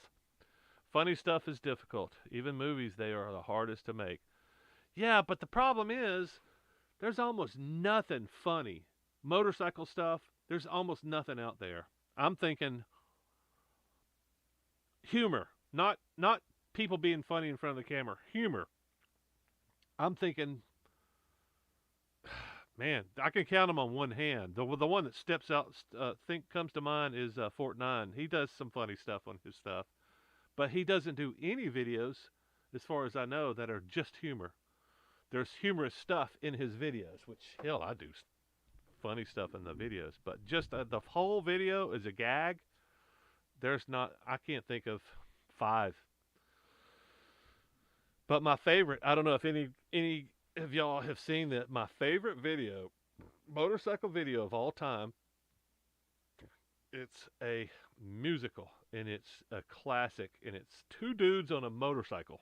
Look that up. It's the most amazing thing. It's maybe 15 years old, and it will make you piss your pants. It's so funny. Dual Sport Guys, watch Dual Sport Guys. Totally. Well, Dual Sport Guys, not all Dual Sport guys don't do anything else. There's Dual Sport guys that ride dirt bikes and street bikes and, But yeah, if you're a Dual Sport guy, you're probably going to watch a majority of Dual Sport stuff. But at least you're watching a whole wide range of stuff, you're not watching brand specific crap. But it's like there's enough guys out there that are riding around on glides that ain't gonna watch anything that somebody doesn't have the latest glide. I mean, it's that ridiculous. It's like, oh, okay, well, I'm not watching anybody that is not riding around in the same model and the same color bike as me. YouTube bosses are sexless and joyless. Yeah, I don't know about bosses. Too short for a tiger. could get it lowered. I like to watch GS channels so I can see the deals on Starbucks. Yeah. Fort9 copied Top Gear. Yeah, Top Gear's kind of cheesy. Yeah, I think they may be a little bit copied, but if it works, if you got the formula, and it's not just him. It's not the one dude. That's a whole team of people, and they're probably all just sitting around uh, brainstorming. How can we do this? How can we do? Well, let's just do it like Top Gear, probably. Like your funny videos, Don. That's how I found your channel. Oh, good. Which one did you find? Wait a minute. Let me guess. Why dual sports are not cool? Dual sport is pretty volatile. I like to do it bright content too. Motocross. You had a poser video too, right? The posers did pretty well. Yeah. Yeah. I've got a few videos that did okay, but usually, well, the dual sport thing was funny, but it was not a gag. It was more like I was trying to make a point. The poser stuff too. There's some funny stuff in it, but I was trying to make a point. And like my humor, most people don't get my points. So every time I switch bikes, I lose subscribers. Yes. Yeah. Yeah. You switch bikes a lot, dude. You New switch bike bikes a lot. day. Unsubscribe. Dude, no, seriously. I think he's usually got 4 or 5 bikes. But he rides them for like, I don't know, what's your average, Ricardo? You're like 6 months. I'm thinking you're flipping bikes. That's what I think that you're doing. You got the car stuff too. Dude, your car channel is crazy. What the hell are you doing over there? You've got like millions of views on your car channel. That's just crazy. Is it just the genre? That's what's so crazy about it? I mean, you got a lot of screen time, unlike the motorcycle stuff, but and your details a lot on the cars. At least I've only watched a couple of your videos. I just thought it was kind of interesting what you're doing there. No shame in copying one another. Poser was good. That's the one. Poser was good too. Which is your highest viewed video, Don? Believe it or not, I've got a car tire video that I had to hide. It's 100 and something thousand views. And then second underneath that, well, Ball Bearing Betty is up there. It's like 60,000 views. That's a gag. That is a freaking gag. That's a good one. Dude, it took me a month to make that video. It took me a month, and I had actors in it. Why weren't you in my video, Carl? Probably filmed them on Sundays. Oh man, I think that's probably around Sundays the time are you wrecked. bad for me back then. Yeah, exactly. Sundays are bad. Scotch is making my fingers dizzy. I understand that. Ball Bearing Betty. Yeah, Ball Bearing Betty is. I'm pretty proud of that.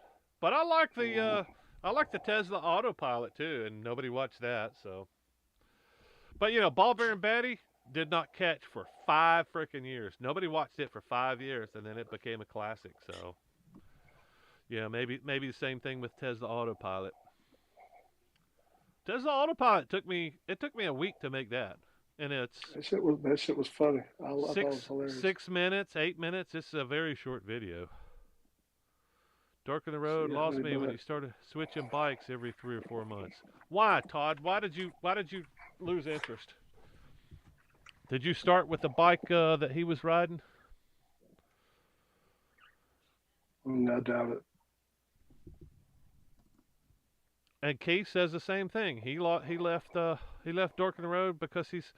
Is it just because he's? That's a pattern that people are seeing. It's like, they're motorcycle vloggers that camp and do, this and that and that. Oh, now they're doing bike reviews, and they're doing another bike review. Yeah. That's what I'm thinking they're talking about. Well, maybe it's pissing everybody off because he's got mileage may vary. He's got more money than God, and he just goes through bikes. I don't know. I don't think that's your problem, Ricardo. You're buying used bikes, right? And you're probably flipping them, probably making some money. But yeah, I like your take on your bikes. I think it's very interesting. This is why you should get this bike. This is why this bike is awesome. This is why, I just really like that. It's not a let me tell you the 12 things that are good, the 12 things that suck. It's more like somebody I would be hanging out is talking to me about this bike. Yeah, why do you like the bike? Yeah, well, let me tell you. Let me tell you the things that are not good. Just get more women in bikinis in your videos. Dude, I am not above hot women, naked women. Uh, Keith, I'm talking to Keith about the spring down here, so maybe that's what we're gonna do. We're gonna hang out and talk to hot college chicks on campus, and try not to get arrested. We're gonna see if we can get some hot college chicks to ride with us on bikes, maybe. That's my idea. I've just got this thing. Yeah, that sounds like a terrible idea. Is it possible? So it Possible, probably. is it the shiny bikes that they're attracted to, or is it you know what is it? What is it? How can we? How can Probably I? somebody standing there with a camera going like, "Oh, we're doing this thing, and it'd be funny if you're in the video." Well, we'll see. Maybe that's just my. I buy used and just break even. So yeah, you're basically just putting miles on the bikes because you like bikes. You're a bike guy and just getting rid of them. So you're not really flipping them. You're using somebody else's next bike before they get it, right? That's a pretty good plan. He made a comment on a community tab that his subs has tanked. Who are we talking about now? Dork. Is that what we're talking about? Bike Sure, changing is like having too many undeveloped characters on a TV show. Can't attach to it. Well, look at Are Keith you? with the psychology. Yeah. Well, all right. Well, I don't understand that because are you there for the character or are you there for the bike? Because Oh, look, Brian's back as himself. yeah, his wife kicked him off. She's in here now. If you had a Harley Girls, if you had a Harley Girls asked to take pictures on your bike, Dork. Yeah. So Stephen and Keith, you got to tell Sorry, me my what the water hell. bottle. Do you guys want to come into the? You guys want to come to the chat? Anybody that wants to come into the chat, let me pop a link down here real quick. Anybody that wants to jump in here, Please do. please do. Because Carl's not saying shit. All he's doing is burping. Hey, I'm muting. All right. Anybody wants to come in? I'm gonna go take a piss. Carl's gonna entertain you with all his perspective while I go take another piss. Be right We're gonna back. scroll through. We're gonna scroll through Moto John's history. Well, he. Yeah. Let's see how we do this. So, what do you know, good?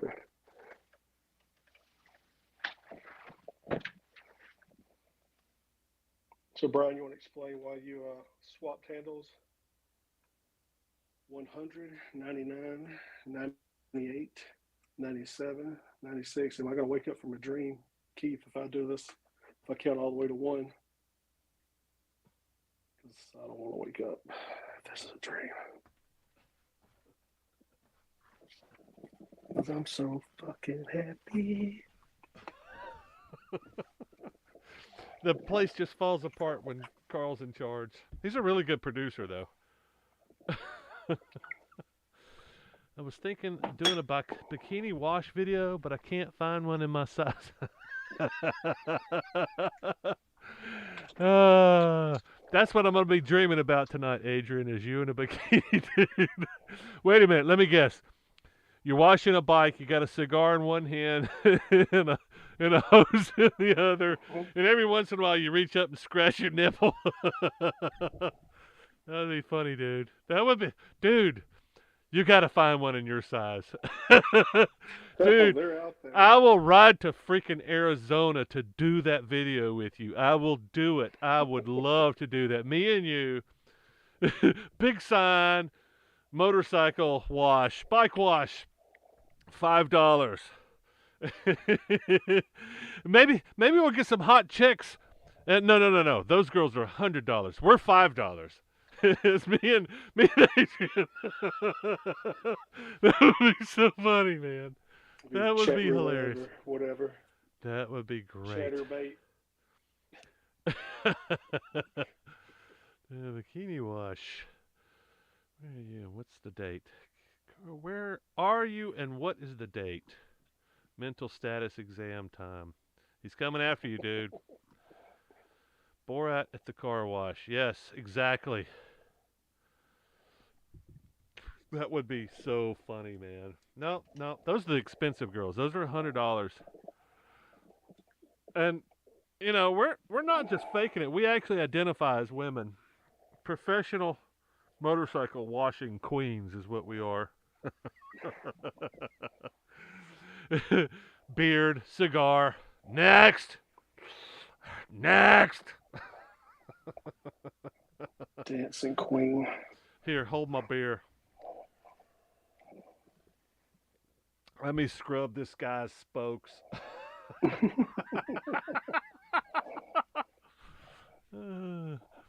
You skinny fucker. He works off a script. You're stuck with Dork in the road because he works off of a script, concentrates on the storyline, and has a wonderful wit. He's funny. Yeah, I agree. I like his stuff. I don't know the last time I watched one, but I enjoy his stuff when I do watch it. Unconventional approach to bikes. Yeah, I agree. His production value is pretty good. Um, I'm trying to think of what I don't like about his stuff. Yeah, I don't know what I'd have to go back and look. But I am curious about why everybody left because he switches bikes. Really don't understand that. Carl, do you understand that? Unless you came for a specific bike, was he riding some KTM and he swapped the KTM and you don't want to watch him anymore? When I just recently found him in terms of YouTube years, less than a year ago.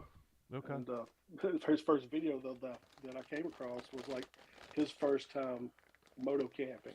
So Right. I was like, oh shit, he's just like me. And then of course I realized he's made 300 videos since then. Oh, It's like, oh shit. But I enjoyed a lot of his videos up until pretty recently. Yeah, the whole bike jumping around thing. It gets old. I quit following like big rock moto. Same reason. I don't want to watch a bunch of bike reviews. That shit's boring. you don't want to watch a what? Or read a bunch of bike reviews. Oh, yeah. You know, if I'm gonna go buy that bike, sure, I'm super interested in all the reviews you want to do on it. But you know, unless you're a really funny fucker, your reviews on bikes are gonna get old. Well, I don't really have a good perspective. I really don't watch that many motorcycle channels. I really don't. I'm trying to the one I did watch. He stopped doing for a while. What's the guy's name? Can't think of his name. You talking 'Cause I about the don't watch him. Cincinnati guy? No. I watch all his videos. He's freaking amazing. But like Fucking same Jeep. thing. Same thing. He doesn't do a lot of videos. It's been what, a month? He just put out another Jeep video. It's been a couple of 3 weeks since the last one I saw. So he hasn't done anything. I think he's just struggling trying to get videos out. I know that feeling. No, the guy I'm thinking he shouldn't be doing as good as he does, but he's I don't know. Brett I don't. Tekis? Huh? You talking about Brett Tekis or whatever? Are No, you? no, no, no. Brett Tech. No, his is highly produced. Yeah. He's got good technique and he does crazy shit. He shouldn't be showing people to do how to do what he does on a bike. It's dangerous. Here's how you Um, did stop your bike with a kickstand. well, yeah. I mean, I'm all about helping I people get it. improve, but you don't go from here to there. It's dangerous. Yeah. People are gonna find out. It's a disaster. Comes up with a final verdict on a bike way too soon and doesn't give it You know, I think you're right. I think the last video I saw of his, it may be somebody else, but I think he's the guy that rode it for 60 miles and gave a fucking review. And that pissed me off. I was like, wait a minute. You rode a bike for 60 miles and you're going to tell people what to think about this bike. You're full of shit. I think that was him. Seriously, and it wasn't even his bike. Somebody gave him a. I may be thinking about somebody else. Y'all let me know if that's the same thing that I'm thinking about. It's like he went to a dealership and somebody let him ride the bike for the afternoon. I was like, 60 miles? That's an hour. You've ridden the bike for an hour. You don't have any idea. You should not be giving anybody, well, maybe an impression. Oh, yeah, I rode it for an hour. This is what I thought about it. Well, maybe. I don't know. It just kind of seemed. You don't want to be giving like life-saving tips on it. That's for Yeah. damn sure. You know, oh yeah, I rode it for an hour. I can tell you the suspension is great. You have nothing to worry about. I'm 300 pounds. Yeah. Live in Florida. C90. Ask the girls to shave your back at the bikini wash. Lately, I've been watching more camping and hiking channels. Just trying to think differently about the gear that I'm taking on the bike. Yeah. Hey, dude, if you wanna get your shit down small and light, find the guy that's riding a bicycle across country. Those guys know what the hell they're doing. They got it down into nothing. If you're trying to get minimalist, I started doing that, and I was like, no, I can't get anywhere close. But they got some really good ideas. Hikers, not so much. You know, you can carry a lot more gear than you. I mean, the ultralight hikers. They're just ridiculous. You know, they're they camp with a napkin. You know, it's like fuck, man. It's Yeah, some of those guys are ridiculous. yeah. But I've got it down. I took off 3 grams on my fanny pack. I'm like, great. I shaved down a lot, but I was still, 30 pounds. But I was Right. carrying 2 bottles of wine too, because I like my wine. It's all about the sacrifices, right? Well, I didn't know he had a take on low budget stuff. I thought all his stuff was high budget. I didn't know he had any low budget stuff. Maybe I missed all that. Carl, would you join in the bikini wash? Of course. Carl drinking up beers. He'll do pretty much anything. Z showed her minimalist tarp attached to her bike. Yeah, I've done that before. Done that a few times. Especially when I want to set up anything. I just want to keep the weather off of me. Fast and dirty, man. Camping on the side of the road. There we go. Just a damn tarp hanging off the side of the bike. Yep. Lean to. Those hikers go to the top of the mountains and take some drone footage. It's very impressive. I was hoping somebody would pop in here and talk about why. Let me drop another link in here so y'all have another chance. Come in here and let's talk about Dork in the Road. Let's talk about Scotty. Let's talk about, who else were we talking about? I can't think of the guy's name. I can almost come up with his first name.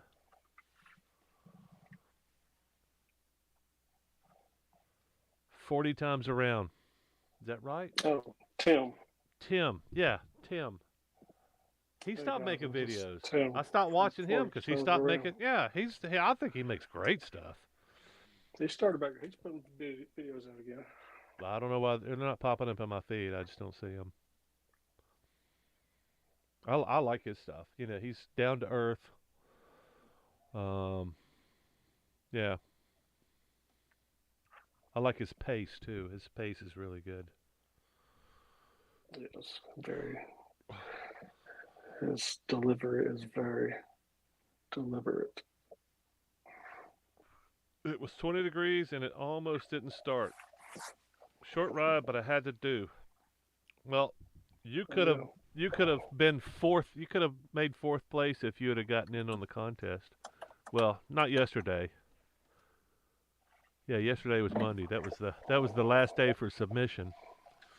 Yeah, well, good though, man. You Do you ride often in the winter? That's probably what we should be talking about tonight is winter riding and what's holding you back because it's almost always gear and your mindset and the you just need somebody telling you that you can ride in winter as long as there's not snow and ice on the road. You can ride in winter if you got decent gear.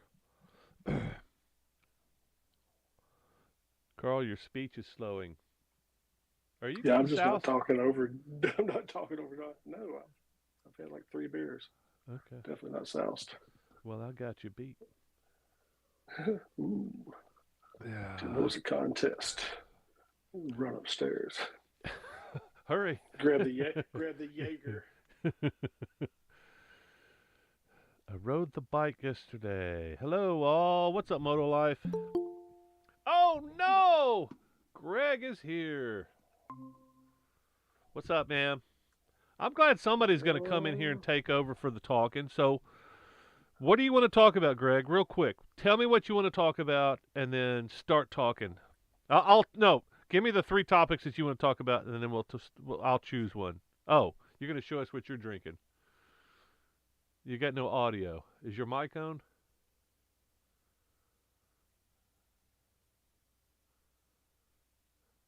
It should be in your settings. So right next to your, I'm guessing you're on a PC. Right next to your hang up button is the 3 dots. You hit that and then hit settings and then pick your microphone. And then when you pick the right microphone, you should see some squiggly lines going right next to it. See that?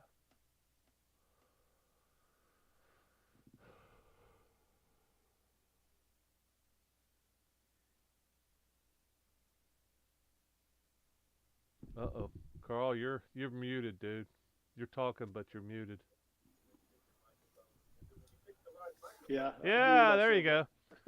All right, Greg. Saying, You look like you put a drink in front of the screen. What you got? Eggnog. Is it real eggnog or just the stuff out of the jug? No, this is real. All right, what you got in it? Rum. What? Rum. Rum. Okay. Yeah, I tried to talk my little brother, and I was hanging out with my little brother and his family, and I was like, "Yeah, what are we drinking this weekend?" I was like, "Eggnog." He's like, "No, I can't." I was like, "Oh man, nobody ever wants to drink nog." It is kind of sweet. Yeah, it's very sweet. it's basically a vanilla shake with bourbon. Which is, yeah, how can you go wrong? Yeah. So, Yummy, yummy. what are the 3 topics you want to address, Greg? I didn't even really think of anything. I just sat down at the computer here before I go to bed, and I figured I'd check my email, and I saw what was going on. Oh, it's chaos. Yeah, I did. This was. I think I planned this maybe around noon or so today. I uploaded the winners video. So Carl won the contest. In case not everybody knows, he beat me by 6 degrees. Carl, something like that. You're muted. Sorry, I like to burp. It's 13 degrees. Yeah, I was 19, so you beat me by 6 degrees, and then Motorhead. I was hoping Motorhead might show up got because he's 16. number 2. And Carl said Carl actually volunteered to donate before he won the contest. He was going to donate a gift card to Best Buy. So I guess you maybe send that to Motorhead. Maybe. Yeah, for sure. You guys hook up and say, hey, look. Since Don wasn't giving anything of value away, have you given it any thought about what you're going to make me do? No. Well, I'm wondering if we should announce it now, or if we should just do it and then go. Here's what I did for Carl. So I don't know. I think maybe there's probably a market out there. It's like, oh damn, Don will do anything. You know, maybe throw it out there on Fiverr. Well, eBay. There's a whole website for doing stuff like that. It's usually people that it's like if you grew up watching Star Trek, maybe you can get Captain Kirk to do a. It's called Cameo. So you basically say, Greg, you can send Shatner $25 and he'll make a video for you. Say, hey, Greg, my friend Gregory Aaron. We go way back to my days on Star Trek, and you can make a big deal out of this thing, and you do whatever read this script, Shatner, and I'm willing to go further. I'm willing to write the freaking script. Just give me the idea, give me the stupidity. I'll do the whole damn thing. I'll run with the stupidity. Yeah, it's like you don't have to come up with the idea. Just give me an idea of kind of what you want, and I'll do it. But that's the prize. I hope it turns out into something good. That way, people might be fighting over the next contest. It's like, "Gosh, I'm gonna win this because Don's fucking crazy. He'll do anything on video that's not illegal, not unethical, and doesn't get him in trouble." I mean, hell, Gary deep-throated a sausage, so that's what we're following. Yeah, you got that on video too, didn't you? You did. You got that video. When was that? I gotta go back and pull some footage. That was Helen. Oh, okay, Helen, yeah. Georgia. Did that get published? I don't think so. Oh, dude, I gotta go back and find that. That shit's funny. I did Gary's... whole fucking whole video of Gary, just Gary. That's one of my best videos. I love He's it. got no gag reflex. He should have plenty of boyfriends. What you got, Greg? It's your turn, man. I've been speaking 95% of the time here. Tell us what you think, man. Any opinions on anything that's been said tonight? Oh, successful. I'm still dealing with issues like this microphone that I have, and I had all kinds of plans for it, and found out that when you're using a webcam and using this microphone, it doesn't sync up. That sucks. I was going to remark on your new microphone. I haven't seen that before. What is that? Blue something? No, it's a cheap one from Ollie's. Well, it sounds good. Well, that's good to hear, because I'm finding out. I thought you were supposed to talk into the top of it, and after looking at a YouTube video on this particular microphone, it's on one of the sides that you talk, and but you can't determine which side is which on it. So I'm gonna have to maybe do some tests and see where the front of the microphone is, but it's not the top. Well, usually those microphones are I can't remember what they call them, but they have a cone around them. So if you back off the microphone, you can't. I'm assuming that's why you're sitting in so close to the mic, right? Hey, Don. Yeah, it is. Break in. I gotta bounce. Okay, man. Later. Yep. Later, dudes. See ya. So let's. Why don't you talk and like slowly back up as you're talking? I want to see how much of a response loss you get. Okay, well, I'm going to go from the top of the mic. So here's right, almost touching it. Right. This is maybe about 6 inches. Right. I'm saying that's about a foot. Okay, keep going. And this is sitting back, so I'm saying I'm 1.5 feet right now. How does that sound? I don't think that makes that much of a difference. Yeah, I was going to say that looks like maybe a cardioid, but I don't think that's a cardioid. I think that's more like a shotgun. Does it say on the box? Is it shotgun or cardioid or anything? It says I'm the cheapest you can get, although it's better than what I had. Let me take a look here. It says USB plug and play, PC, Mac, built-in noise reduction, high sampling rate, shock mount, microphone, anti-wind foam cap. It's got a cord. Let me look inside the box. No, it's okay, man. I just thought maybe it might tell you cardioid. I don't think it's a shotgun. I think it's because it has like a heart shape. Yeah, that's cardioid. Yeah, that's cardioid. Okay. Yeah, it just doesn't sound like one. Usually you get without. It's the same thing. It's stage microphones. You get up there on stage, those bulbous things they have up there, those are cardioids because if you take the thing out here, you can't really hear it because you got all the crap that's going around on a stage. Typically, you want isolation for the incoming audio. So, It does good for voiceovers. well, good. I'm guessing that's what your plan is. You're going to start doing some That's what I, voiceovers. yeah, that was the plan. Yeah. Well, then you don't have to concentrate at all on making videos with good audio. You could just do it after the fact, post. Yeah, it frees you up, man. It frees you up so much. You can just go, everything sucks. Yeah, I'll just tell you the story now. And that's kind of what I've been telling people for the last year is like if you get the shot now, you could tell the story, whatever story you want to later. Nope. Your lion eyes are telling you something different. This is the story. Here's the real story. Well, this is the story I want to tell anyway. And I've done that. I've done that with a series before. I've gone back and edited a couple of times.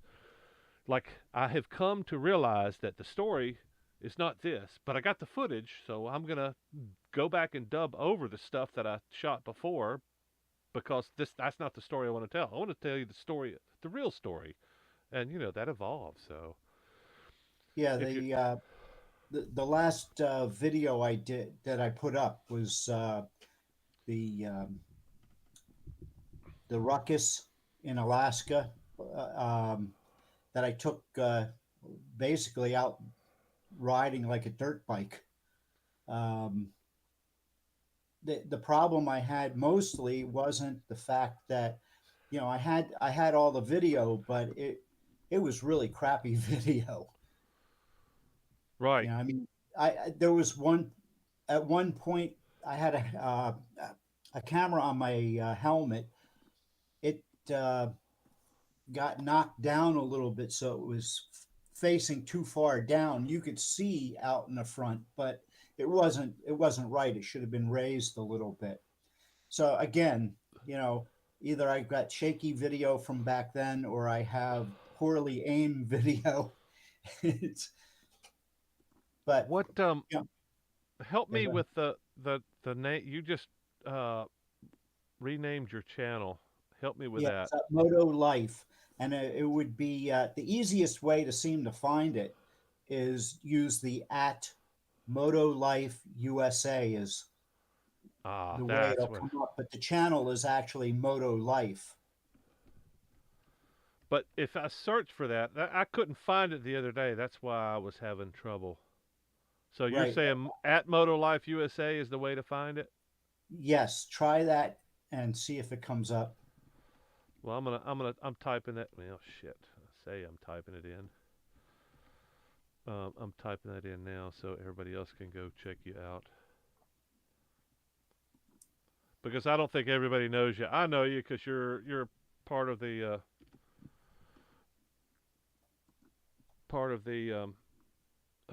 workshop. And there, you see that? Boom. That's how you do it. So Greg starts had a channel for years and years, but he did all kinds of stuff, which kind of like me. I did all kinds of stuff. I started out motorcycle on YouTube, and then I went all over the place, just whatever I was doing at the moment. And I got a spanking from YouTube more than once, so decided I was just going to go straight motorcycles a few years back. So I'm going to catch up on chats real quick. Rode the bike yesterday. Speech is slowing. I ride every day. Wait a minute. I ride every day in the winter. Las Vegas. Planning a 3-day moto camping trip through Death Valley. Oh yeah, that's a good time to be riding Death Valley. CBR 300, third week of January. Hold my beer. Great get staying at Stovepipe one night. I love that place. Hottest chicks stop in there. Gotta bounce, fella humans. Got stuck on my CB200 stovepipe for 4 hours. Engine overheated. Didn't get out until dark. See you, Carl. Damn, I'm getting lost here. Oh, there we go. Voiceover riding footage. Yeah, why not, man? You can tell whatever story you want if you're voicing over. And not just that.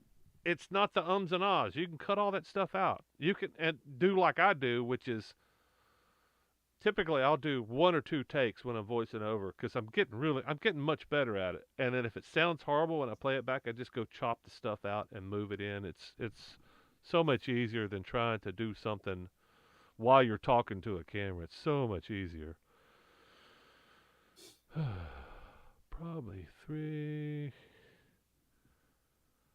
Cafe Racer, Sacramento, Moto Hunt, CB400, 450 solid bike, long distance today, 9,000 miles. Moto Life USA channel is a name, North American Traveler. North American Traveler was your old channel, though, isn't it? Yes, it is. So Moto Squid saying that he put that Moto Life USA in and it came up North American Traveler. I think that's what he's saying, yes. Is that what you're saying, Moto Squid? Ricardo, is that what you're saying?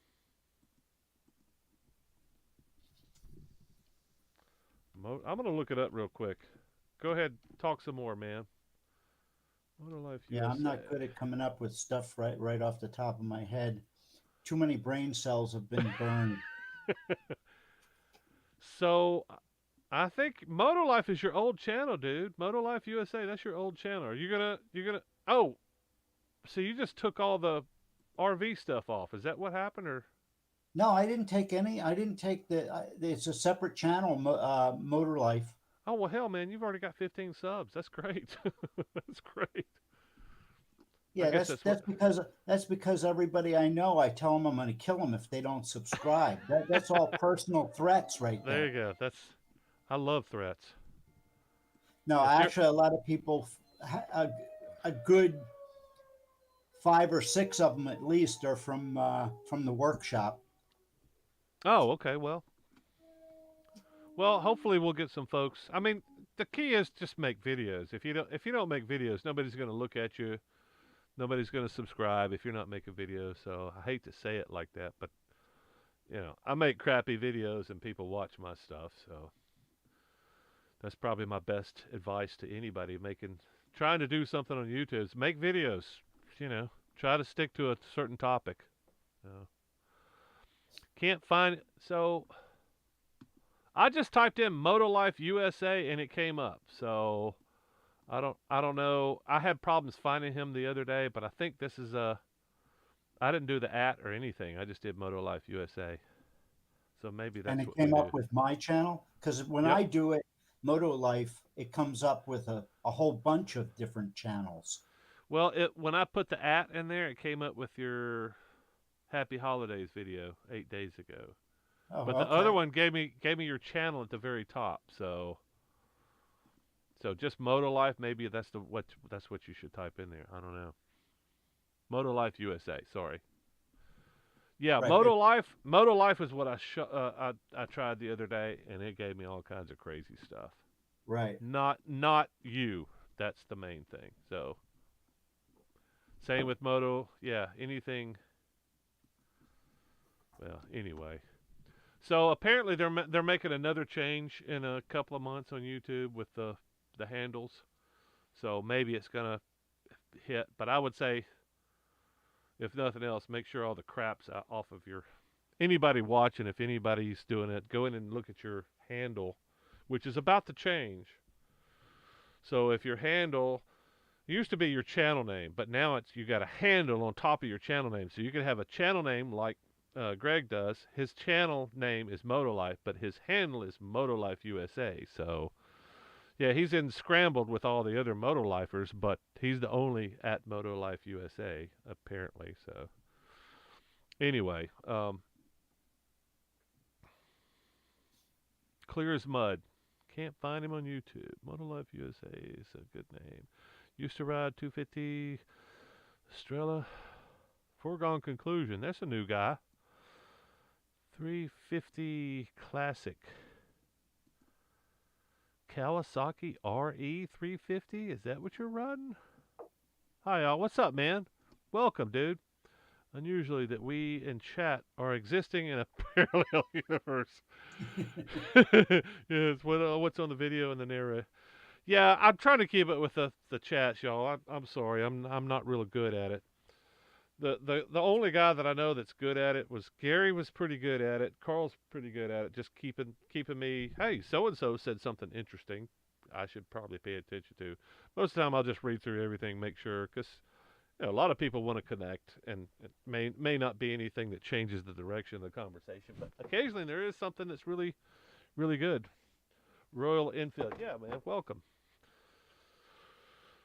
Royal Enfield. Are you on the Himalayan or are you on the the RE 350? So yeah, the Himalayan is like a 400, right? I rode one the other day. I rode one because the guy I was riding with. Well, actually, I've ridden a couple of them now. Yeah. Uh, the one in particular, we were going up this muddy, nasty hill, and the guy kept crashing. I think he was kind of relatively new to dual sports and very new to this bike, but I had to get the thing out. It's like, wow, this thing's got enough power to get you up the hill. It's got a little bit of suspension. Yeah, I was kind of impressed. But anyway, so what were you saying, Greg? Well, I was going to say, Philip, since you found me, why don't you subscribe? There you go.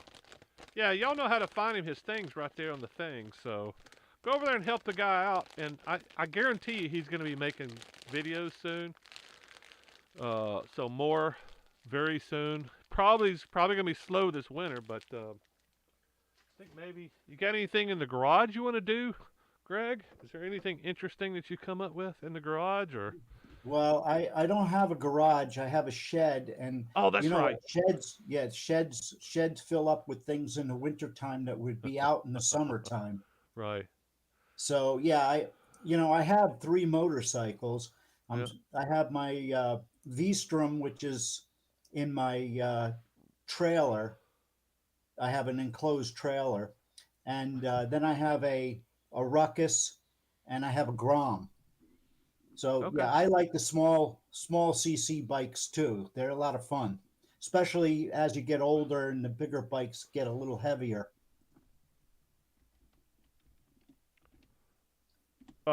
Yeah, I'm looking at downsizing too. That Tiger's just too big. It sure is nice going across country, but it's just too big, man. Well, How many especially loaded down. CCs is that? The one I've got is a 1050, but they make them all over the place from like 800 to what's Gary's? I think Gary's is a 1250 now. They're ridiculous. You don't need that much No, you displacement. don't. Even with the V-Strom, I Yeah, can't see why anybody would want 1,000 cc V-Strom.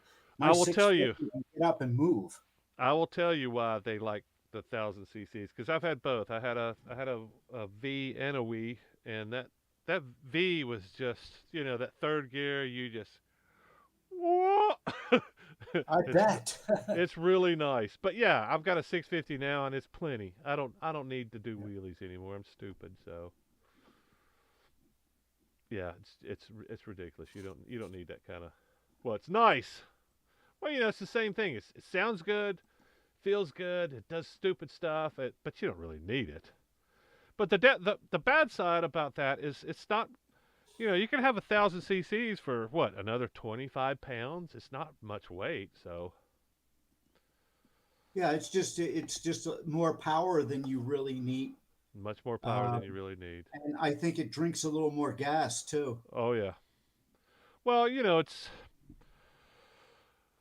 the expense is crazy. It's like the difference between a 650. We're just talking V-Strom, so price it out for me. You probably know better. You've got a late model V-Strom, don't you? Yeah, mine's a 2020. So, I had a 2012 that I put about 70,000 miles on, yep, and then I went and got a Gold Wing, a used Gold Wing, and it got way too heavy for me. And right. then I went back to the V-Strom. Well, I was gonna say something about V-Stroms.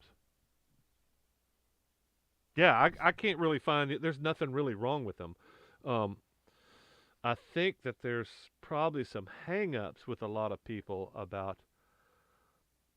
I mean, I had the grin. I don't know that I ever fell in love with the V-Stroms, but it's just one of those bikes you can't help but enjoy because they're reliable. They do Yep. exactly what you expect them to do, and you get like you did 60, 70,000 miles without really doing anything to them, right? Regular I maintenance. basically changed tires. That was it. Yeah. Well, I crash mine a lot, so I actually I have to I replace had a parts. couple. I had a couple good incidents on mine. You know, Yeah. where the road turned and I didn't. Yep.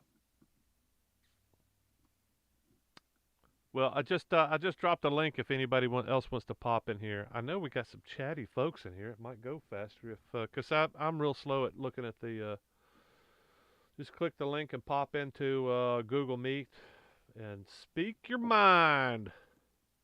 Because I think I'm about to wear Greg out. He seems like he's hanging in pretty good, but I bet he's like Carl. I wear people out. I out talk people. So you said V-Strom, Ruckus. And a Grom. Yeah, you like the small bore stuff. Yeah, that's Yeah. great, man. Oh, What's that the Grom, man! I did a couple little mods on it, just changed the exhaust and stuff like that. I weigh probably about 170 pounds, and with that change, that that Grom will do 70 miles an hour on a flat surface. I mean, it's the biggest problem with that is you're so close to the ground. I'm afraid people won't see me. right? Oh, I just realized that. Well, I don't know what I realized. I'm looking at two different things here. Oh, there you are. Yeah, yeah, yeah. Okay. Um, I realized how much difference a small bore between my fat ass and somebody that weighs 50, 60 pounds. It makes a huge difference on those 125s. It's night and day, and Yep. I can't. There's no way I can run a race. I can't jump the. I can't do anything. I can't win the race because it's my weight has a huge difference. So yeah, in fact it was I was racing a dude on. So we had a Grom and a Van. Van's 200 cc's, and they're both. I would say they're both pretty quick. But I was like, well, yeah, no, it's basically because I'm on the Grom. That's why you keep beating me. Swapped over. He beat me on the Grom. So yeah, Yeah. even the Van couldn't make up for my fat ass. So Well, I'm going to tell you what. I had a Van until about 2 months ago. I just sold it, why? uh, and that I loved that bike, but I just got too many bikes and not enough room. Yeah. Well, you had to make some decisions. You had to call the herd. Yeah, sometimes you got to sell the beef, man. Yeah, and it wasn't the money thing. It was just I didn't have Space. the room. Yeah, well, let me know, man. I'm not gonna buy it from you, but I'll come pick it up, get it out of your way. Whatever you're getting rid of Yeah, next time. you're good at that. I got a good price for my Van. Yeah, I But love the I guess they Van. don't make them anymore, so They they're stopped they're making. in demand again. I don't know why they stopped making them because, as far as I'm concerned, it's the what's the Yamaha, the T Dub. Oh man, that's a good bike too. Same CC. Um, yeah, I don't know why those things are awesome. They're go anywhere bikes. They're light. Yep. Um, Yeah, you can they'll take those things off road and everything. right. I had that bike in a lot of places. Yeah. Well, same with the T Dub. I think they're still making the T Dub, but yeah, I don't know that that's something I could ride the T Dub and I could ride the Van cross country, no problem. I would hesitate on a Grom. I would Oh hesitate. yeah, that you just don't have room to take anything with you. Well, not just that, but that big ass seat. It's got a big ass old school seat on it, and it's just so comfortable. It's like I wouldn't hesitate. I was like, Yep. yeah, yeah, let me go. I could take some back roads. Might want to. Well, I was going to say wind protection, but I think 65 would probably be a top speed for me. I'd probably enjoy the wind. So, but yeah, a chat in a chat on small capacity bikes where you're all working out audio issues. I missed that. Sorry. GSX took me 5,000 miles around the whole Japan back. Suppository. Yeah, foregone conclusion. So are you Japanese or are you just visiting Japan back in the 90s? 22,000 miles on a V-Strom. They're a lot of work. They're a lot of work. Yeah, yeah, dude.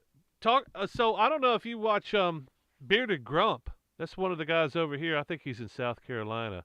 Dude, him and his brothers are on 650 V-Stroms, and they are just tossing those damn things like bicycles. And I'm like, I really want to go. Don't tell people that that's a dirt bike because it's not. Because he's dual sport, dual sport, dual sport. I was like, dude, I've ridden them. You're just an exceptional rider. If you can do that on a V-Strom, it's because you're an exceptional rider. Everybody else is going to be crashing. And his brother crashed behind him in one of the last videos. But it's really fun to watch him. But it's really deceptive because an average rider can't do that on a V-Strom. So, yeah, it's tough. It's tough. Well, yeah, it's like I tried riding like that in Hawaii on mine, and all I did was just bash the frame, and I didn't crash, but it was just brutal. It was just brutal. There's no suspension on those bikes. Not what you need to try to dual sport it. It's just not there. They're, And they're good for they're good for dirt roads. dirt road, fantastic. But that's all adventure bikes as far as I'm concerned. Right. Is you got spoke wheels, you can put knobbies on there. They got decent suspension. They'll take some mud, they'll take some divots, they'll take some ruts, they'll take stuff. But once you start slashing and going in, the deep, 2 feet deep ruts and stuff like that, it's just you're gonna go over the handlebars, you're gonna break some stuff, you're gonna be towing your bike back. Isle of Man, watch the TT races, incredible 2 weeks of bikes. I mean, I would love to go over there, man. I'm a skinny, small guy, which makes a small bore bikes. Oh yeah, dude. Yeah, I wished I could ride a 300 like you do, man.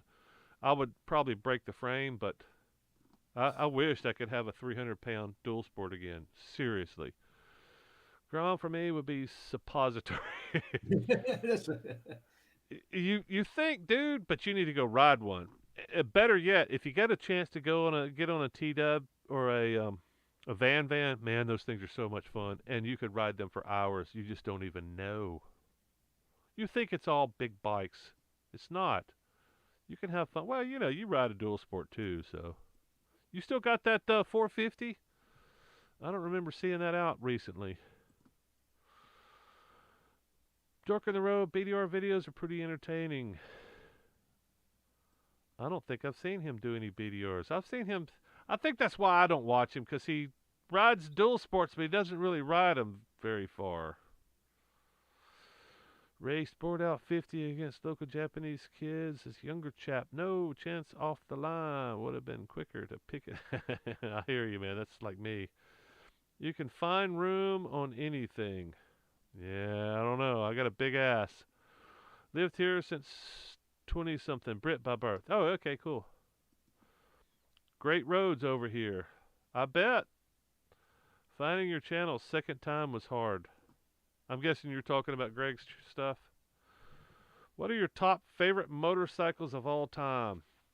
I've got one. That's the one I sold a couple years ago. My BMW G650 X Challenge. One of the best factory, out of the door factory bikes I've ever had.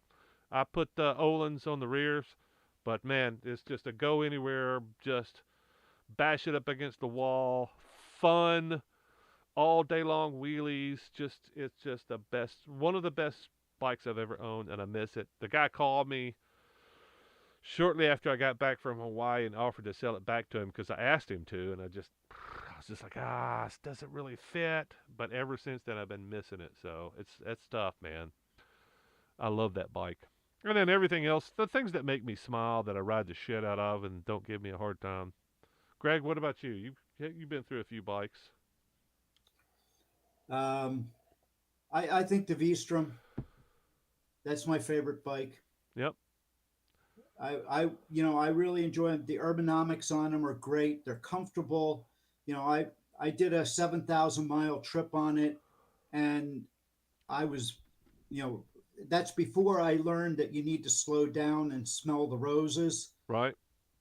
I did 7,000 miles in like 3 weeks, and I was ready. You know, I could have. I did one day. I did 1,000 miles, and you know I was a little tired, but it was very doable. Right.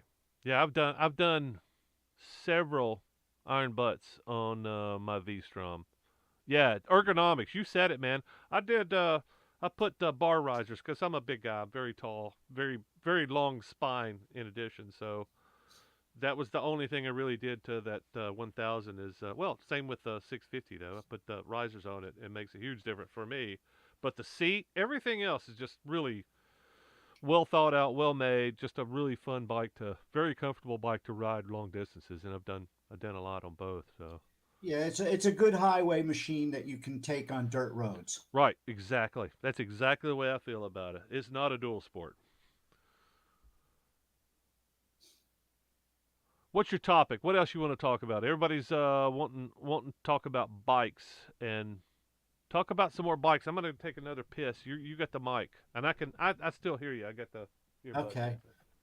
Well, you know, in the comments, I'd like to know what everybody's first bike was, and I'll tell you, mine was in the 1970s. So I'm dating myself a little bit. I had and it was my first bike. I was 15 years old and got a Honda 50, one of the Cubs. It looked like with a skirt in the front. Um, and I put a lot of miles on that. People were laughing at me, you know, like I was, look at him. But they were walking and I had transportation. Now we got a DR 650.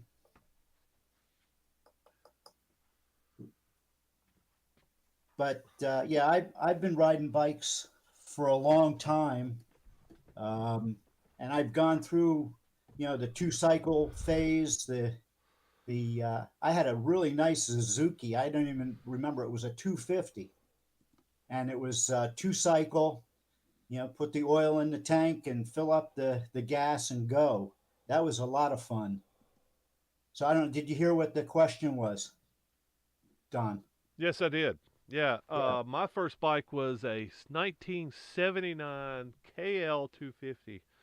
I wore that damn thing about. It's a dual sport, so yeah, I've probably had a dual sport almost my entire life. It's at least one of my bikes was a dual sport. So yeah, I got tired of riding my street bikes around and going, damn, I wonder what's up that hill there, that muddy ass rutted out hill. I can't take this up there. So if I didn't have a dual sport, I would ride that freaking street machine up there, which was I've had big ass stupid bikes up in the middle of nowhere, and it's always like, why am I doing this? I just go home and get the knobby tire bike and pull it out here, and I can go find out without killing myself and scratching up my pretty street machine.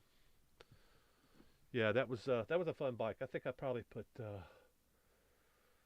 20, 30,000 miles on that bike in like 3 or 4 years. Just I wore that thing out. You know, it's air cooled. Wasn't a great bike, but it's a dual sport. So yeah, I've been hooked ever since.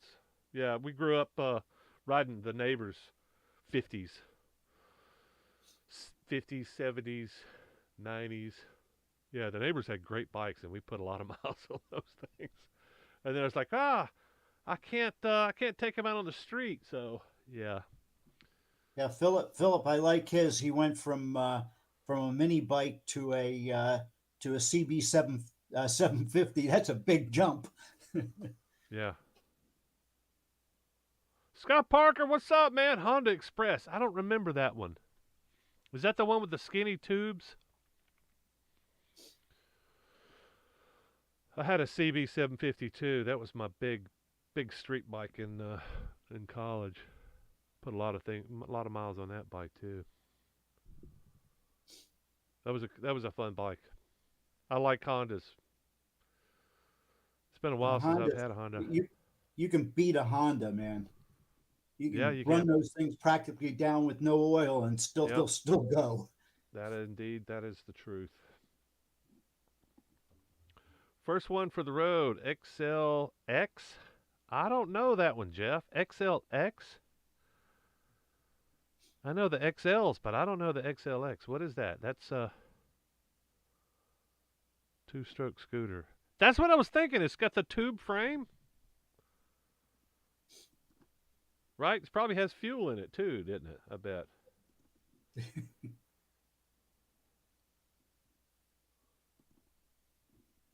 Two-stroke scooter. Scooters are fun, man. People just don't know. And I think I said it earlier in the stream. People don't know. People that don't like riding scooters probably haven't ridden a scooter before, and they probably haven't ridden it because they might be gay. If you don't ride scooters, you don't ride small bore bikes, you might be gay. And I'm just saying, you might not know. You might not know. You should reach down there and grab a pair and go have fun on a small bore bike because there's nothing like them. You know, you can. It's just I've never been on a bike where I just didn't have an ear to ear grin. It's just like yeah, and they turn on a dime. You could do. I mean, you can do clown tricks with them, man. What big bike can you do clown tricks with? I don't know. Not only that, you're not going real fast, and you can see what your surroundings are, things that you wouldn't even see if you were on a bigger bike. What's the saying? Somebody's got a really great saying.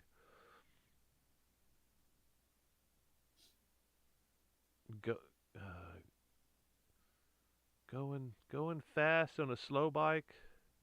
Something along that lines. That's what it is. It's that it's going fast on a slow bike is so much better than going fast on a fast bike. Well, I can't I don't remember what the saying is, but it's dead on. Whatever the saying is, somebody help me. I'll tell you the ruckus. I don't think I've ever driven it anywhere without using full throttle. Yeah. Well, yeah. You got to pin it to get it to. Yeah. Oh, here we go. We got somebody with the whole list. 400 Honda Endurance. I don't know that bike. FZR, I know that bike. 650 Gamma. Are these Japanese bikes? Are these like made in Japan? Harley Evo. Kawasaki. Yeah, you got some weird bikes in here, man. I'm thinking these are like Japanese only bikes. XL 7. Yeah, I know the 175. Yeah. Yeah. Cool bike. The way the scooter shifts just below your body is cool. During the surf years, I lived on a beach and bought a pink scooter with Felix the cat on it. Japanese. Yes. Yeah, so we got two guys that I know that have pink scooters. Yeah, if you didn't catch I I camped on this past summer. I hung out with Garrett from Wyoming. He's riding. He's a chopper guy. He's riding a pink scooter from coast to coast. He wound up riding it, I think, once to the west coast, once back to the east coast, and I think he made it like halfway or something, and then he went back and swapped it out for for for a chopper. And the funny thing is, y'all haven't seen this. It's coming up in I don't know, probably 2 or 3 episodes from now. I met him as he's coming back across to the west coast on his Harley, and he's missing his pink scooter because you'll never guess why. If you can guess, so he went from a 50cc Chinese scooter, a piece of crap, and he's a diesel mechanic, so he's really good with fixing stuff. He can fix it, and I think he swapped the engine like 3 or 4 times. I mean, like rebuilt the engine. But anyway, if you're riding a 50cc scooter across country and you swap it for a dirt oriented Harley Sportster, what do you think he was complaining about? I'm waiting for the answers. Any and all people, give me the complaint that he had. I'm waiting for that because this is going to be eye opening. If anybody gets it, I don't think anybody's going to get it. Slow bike fat. That's it. Thank you, Ricardo. It's more fun riding a slow bike fast than fast bike slow. That's absolutely it. That's it. Garrett is crazy. Yeah. Dude, that guy is so much fun to hang out with. You will not stop laughing. He is a total riot. Harley Scrambler. All right, what was that? Is that your? Yeah, that was probably. I don't know where that came from. It came through my That might have earbuds. been my phone. Boop, beep, beep. Was that you? Yep, that was my Okay. phone. I thought that might be Google telling us we're done with the meeting. Dude, we have been continuous. What are we? We're going on a while here. We're closing on 2 hours here. That's never happened Maybe on they may these send before. you a bill. Could be. That's great. I'm loving it. I'm loving it. They don't kick us off anymore. Maybe it's the holidays. Maybe they're going, let's everybody have 2 or 3 hours, whatever they want. And the chat's been pretty busy tonight. I like the interaction. Felix the cat. Garrett is crazy. Harley Scrambler. Garrett blows my mind. Dude, he's so much fun.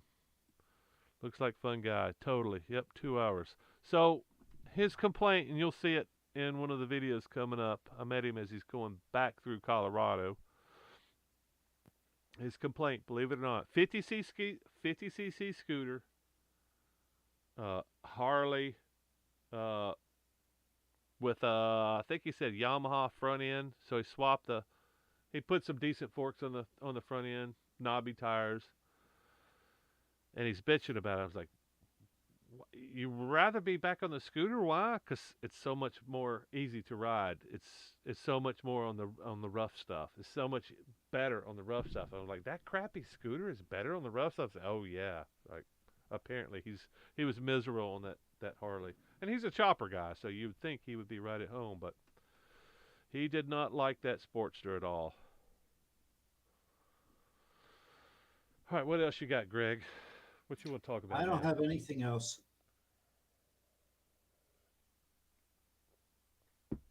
I thought that was a good question about your first bike. That was interesting, seeing people what they had. And then I got the list from Foregone Conclusion.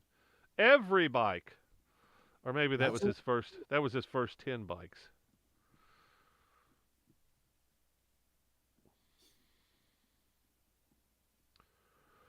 Well, I think I just wanted to talk about winter riding today. You got any tips about winter riding, Greg?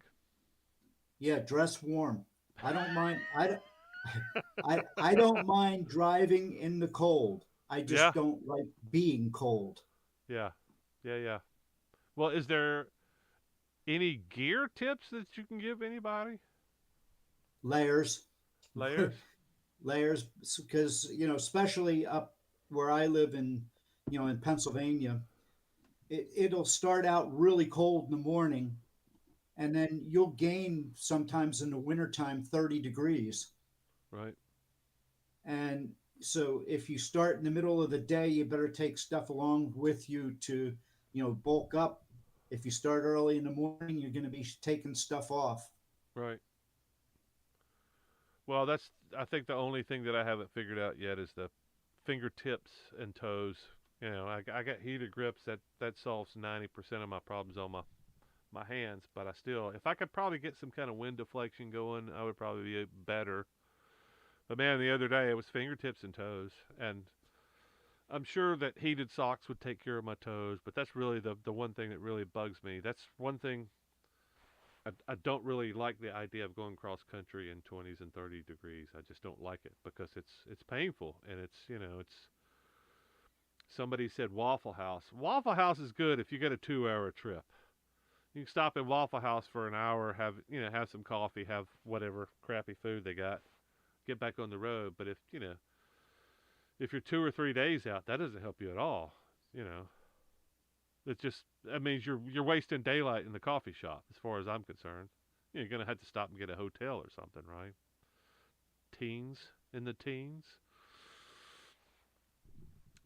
Sometimes you have to get off and push to get warm.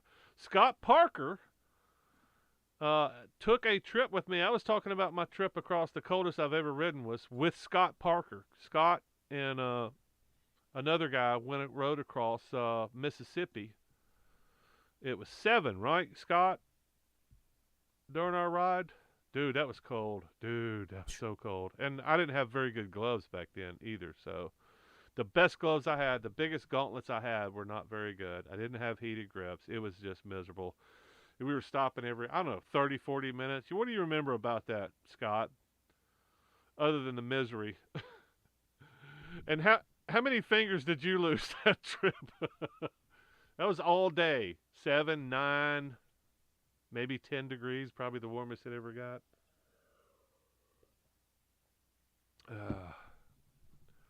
Jamming newspapers down the front of the jacket. Now, my jackets, I do pretty good with the jackets. The jackets, well, not just that, like Greg said, layers. If you got a nice, solid thermal layer that's connected or something like that, you got no drafts, and then maybe a fluffy layer. Like I like what do you call these things? The fluffy nylon. I can't remember what the hell you call it. I like a lot of nylon layers because it prevents the draft that comes through, any kind of draft. Any kind of leak you got, anything will prevent that and, stop the heat from escaping. But yeah, maybe like 2 or 3 layers underneath your jacket. Call ends in 10 minutes. Oh, we finally got the warning. That's great. They gave us an extra little bit of time, but that's good. That's yeah, they gave us 2 hours. That's great. Yeah, it's preventing your skin from touching. It's dead space. That's what I call it. It's any kind of insulation. If you're creating dead space with air and you're capturing air, you're keeping the air from moving around. That's dead space, and that's kind of that's what your home insulation is. There's nothing fancy with fiberglass insulation. It's just rolled stuff that keeps the air from moving across that dead space. Same with any kind of foam, anything like that. Scraping ice from the inside of the helmet. Yes, I remember that. I remember getting pictures of you scraping ice from inside your helmet. Yeah. Ice. You could have actually, we scraped enough ice off the insides of our helmets, we could have actually made like a drink with it. That's how much. I will never forget him hitting the ground. I was telling that story the other day. Riding. Yeah, he's gone ahead of us. He's hauling ass. He goes up over a hill. We're riding dirt roads. We're all on dual sports. Mississippi Hill Country Trail. That's what we're doing. I tried to talk him out of going. I actually talked him out of camping because I didn't want to die. So we hoteled it the first night, and then the second night we stayed at what's his name? Sam Carrero. We stayed at Sam Carrero's house, the guy that created the Transamerica Trail. We stayed at his house. He lives in Mississippi, so that was a freaking epic ride. Even with all the pain, it was an epic ride, was it not? Yeah, and Donovan went down over the hill. He hit some brown ice. Believe it or not, black ice is on the pavement. Black ice is on the pavement. Brown ice is on the dirt road. So he had some black ice and went down pretty hard. But yeah, young guy. We're a fighter pilot sheepskin woolen inner with a neck that comes way up to the nose. Does a great job in the cold. Man, that does sound good. Never heard of that. Fighter pilot sheepskin woolen liner. I'll take some. Where do I get some? Good enough for sheep in a mountain. Good enough for me. Hell yeah.